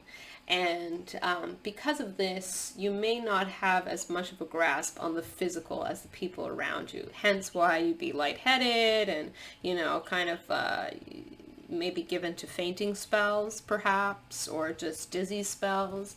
And so this is because of your telepathic link, right? You're so tuned into the higher frequencies that this can overwhelm your senses, and then you're just sort of sidetracked and distracted from the physical. So your spirit guides from Orion ask that you ground your energy in order to be in the here and now. You can do this by spending time in nature. You could do this by taking a nice bath, by spending time in the water. And there's a lot of water here, water here, okay? You're on a spiritual path. This lifetime is very much one that is a spiritual one. You're meant to be a leader towards others, a shepherd, if you will, helping other people on their own spiritual paths. You're here to help guide the way as a sort of what we call a light worker or a way shower, okay? So your spirit guides are helping to guide you on your right path. And by doing so, they are going to be giving you the tools to be able to then emulate their qualities, their guiding qualities, to help guide other people on their path. So in a way, you are going to act as a spirit guide for the people around you. So that is a very beautiful message. They ask that you, when you do tune into the messages that you receive telepathically, they ask that you question whether the messages are accompanied with a feeling of calm and grounding in particular. If so, calm, grounding, and a feeling of general, like good advice or constructive criticism or anything like that. If you receive that type of thing, that would come from your spirit guides, okay? If the message is attached to a negative feeling that's sort of sinking, that makes you feel low and bad, then that is not. And they say with I'm seeing like a big X in my head, and that is not from your spirit guides. They really, really want you to understand that would not be a message from your spirit guides, and to learn to let go of those messages through healing. Meditation is very helpful to you, and like I said, drinking lots of water, but I didn't say that, but taking a bath or something like that. All right, very nice, beautiful message for you. Thank you so much for tuning in. If you enjoyed my reading, please hit the subscription button if you haven't done so already, and the notification bell, and you'll be notified of the next upcoming video. All right. Number 6, Fluttershy. Without a doubt, I just want to say right off the bat, without even looking at your cards, especially because Fluttershy's character is so much, she loves animals, you have a lot of animal totems around you, and you have an ability to communicate with animals if you wanted to. You just have to develop that. That is one of your superpowers, that you can communicate with animals if you wanted to. So you are like a telepathic with animals. One of your, this elephant, my eye was just drawn to this elephant. I'm going to keep this one out as well. One of your guides is an elephant. One of your guides is an elephant, which may be why you like elephants so much. If that doesn't resonate, of course, this is a general reading and let it slide, but I feel that one of your animal guides is an elephant. All right, so I'm going to shuffle the cards, and then I'm going to pull out a few cards to see who are your spirit guides.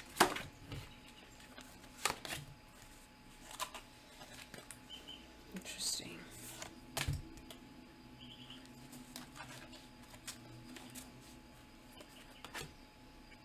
Okay. Okie dokie. Let's take a look.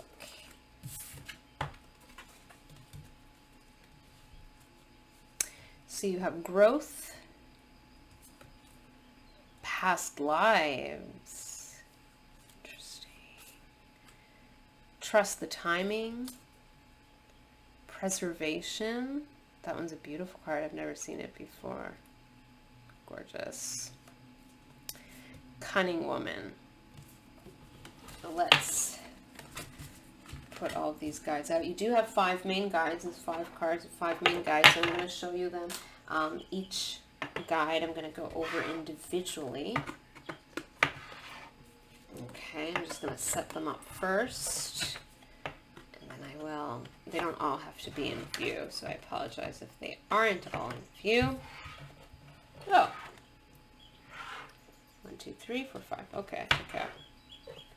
An extra little tree stumpy thingy. We're going to start with this one. Oops. Nope. We're going to start with this one.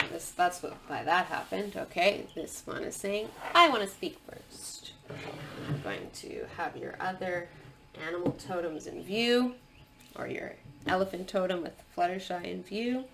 Okay. So, for your first guide, you are, oh, wow. Are you familiar with the wise ones, the shamans, the medicine men and women, the witches, warlocks, wizards? You are very connected to these kinds of souls. And so your guides come from this sort of, this line of wise mystical beings. This guide was what you would consider a witch. She works closely with you. You may be drawn to witchcraft. You may be interested in the history of witches, and this is for a reason. Okay, this is for a reason. That might be why. You also have an animal totem with your past lives. I'm going to go over that in a moment. Your memory, your spirit guides want you to be connected to your past lives, to remember them. And as you activate your imagination, your intuition together, you may have a lot of images and flashes of who you might have been in your past life. So you're activating that memory in you, right? You were certainly someone who would have practiced the craft or some kind of a pagan art. You worked with this guide in particular, and she works with you. She is like a kind of like a head sorceress, if you will. Very, very sort of like the ascended master for witches, if you will. And you may love the Harry Potter books. You know, you may love that kind of. You may love, you know, shows and literature and movies revolving around these. Wow, this is a very like particular energy coming through. Very intense right now, but just This spirit guide has a very powerful persona and a very powerful energy, the ability to manifest whatever they are trying or she is trying to help you to manifest what your heart desires towards you. Of course, not taking advantage of that power, because that's when it backfires. If you're familiar with the, you know, getting back ×3 involved with, you know, the concept of witchcraft. But you are very much someone who is tied to that type of aspect of spirituality. So if you haven't already, or you're interested in the craft, or in sort of the more paganistic, ritualistic type of spiritual practices, that may be of interest to you, and you may want to get better acquainted with those types of techniques. Do some research and ask people for the right kind of help with that. So that is beautiful. That is really beautiful. It's gorgeous. Okay, so very, very high witch type of thing. And she helps to help you to remember that lost memory within you. Okay, so that's very interesting. She comes through again. So this guide is the same. So the message is sort of split between two cards. She watches over you. She's your mentor. She is very motherly towards you. There's this very motherly energy. She loves to assist and take care of you throughout your experience here on Earth, and she likes to help you out with your spirituality and directing you into accessing your memory so that you know how to practice what you used to practice in a past life and in past lives. So that knowledge is still there, and she's your guide. She's helping you to become like her. You're on a path towards becoming like a high witch, if you will, or a high medicine woman or man. And so that's what this card is saying. She follows you like a shadow, like a mentor, right? She's always sort of hovering around you, always making sure you're okay, always making sure that you, always helping you understand the ropes, right? Know the ropes of witchcraft, understand how, you know, this type of spiritual practice works. You know, she helps you to perfect your spells. She helps direct you to the right types of, you know, herbs if you're a kitchen witch, or different things like that. Yeah. Really cool. Very nice. Okay. Then we have trust the timing. I don't know why. I'm just getting that you're connected to a lot of crystal energy, crystalline energy. Crystal. You may be a crystal child. Look that up if that resonates. If it doesn't, throw it out the window. But you may be a crystal child. In fact, I think you are a crystal child. And so this card is not so much about it being a spirit guide, but it's saying that you're very connected to crystals. There's a reason why you're so connected to crystals also.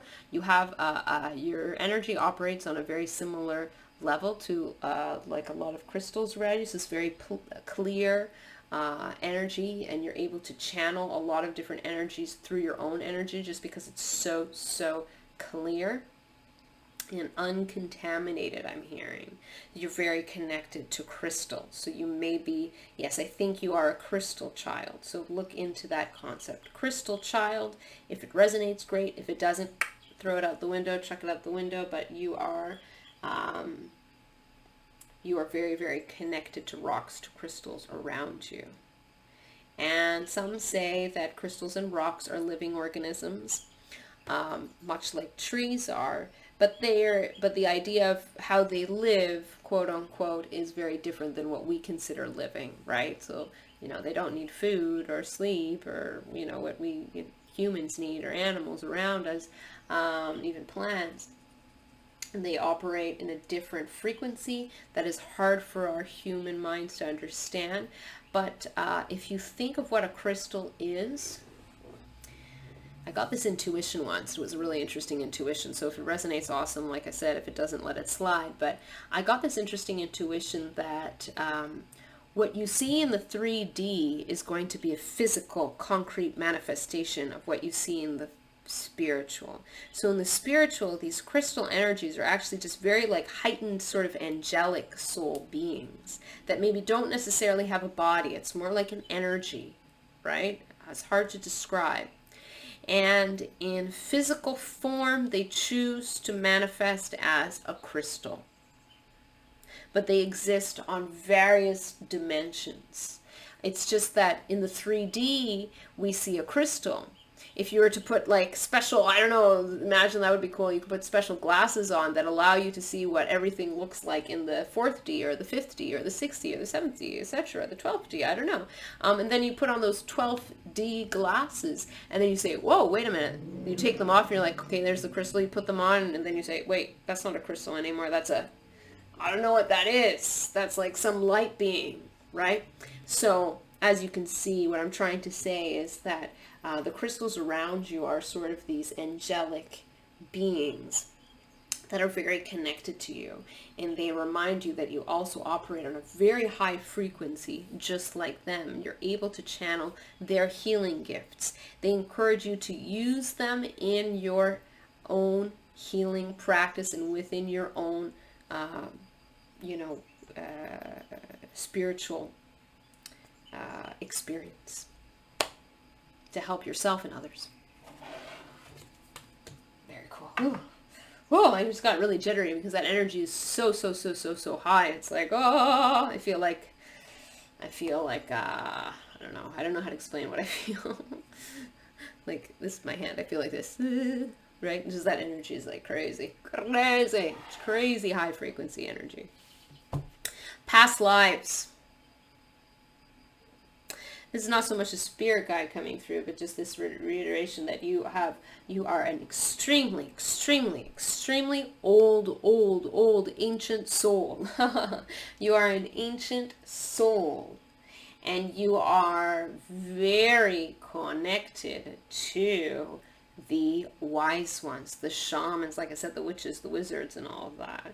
You've been in this sort of wise one role for many lifetimes previous. In fact, in pretty much all of your lifetimes, you have expressed this part of yourself.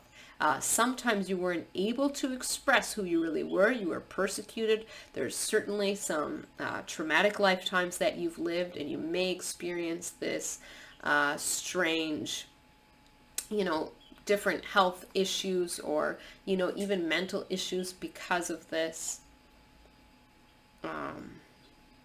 because of your energy pattern, but also because of the trauma that you would have experienced in past lifetimes.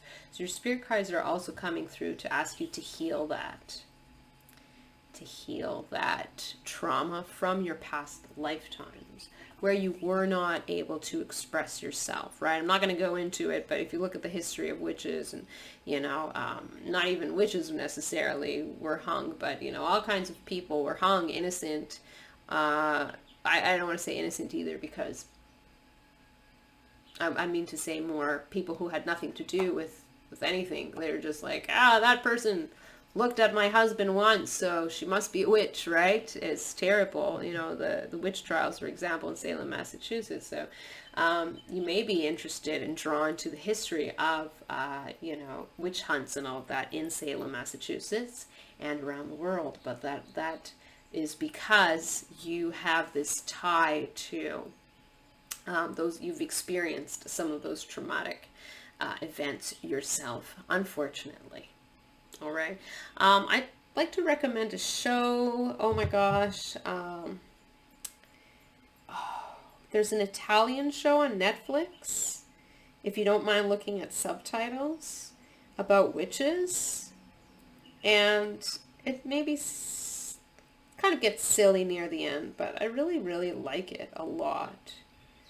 I don't remember what it's called. Man, I'm sorry, I forget. There's also Sabrina right now on Netflix. you know, there's different things like that. Anyway, if you're interested in knowing what the Italian show is called and you don't know what I'm talking about, you'd like to know, you know, you can just, yeah, you can email me, you can write in the comments, and I'll then have the time to look it up for you and give you that information. Might be your new binge watching show, right? But anyway, you're very connected, you're very old, you're very ancient soul, very wise, very powerful energy that you have. Okay, then we have this. This is preservation. You were a medicine person in a past lifetime. I want to say man, but this spirit guide in particular is a shaman. This shaman works with you through plants. Ooh, very cool. If you're into, you may be interested in having an ayahuasca experience. So your the shaman spirit guide that's around you works through plants. Works through plants. Not necessarily psychedelics per se, but even just like just different teas and herbs, you know, lavender to help you calm, you know. This spirit guide helps you to work with different herbs and plants in order to create different health remedies for yourself and others. And it might be an interesting side hustle for you to get into selling certain teas and herbal concoctions and remedies and tinctures and all that kind of thing. So this spirit guide is one that has a very ancient, wise energy. You've never known this energy in human form, although this energy has lived a few lifetimes on Earth themselves. They met you in tandem, like they met you in the in-between.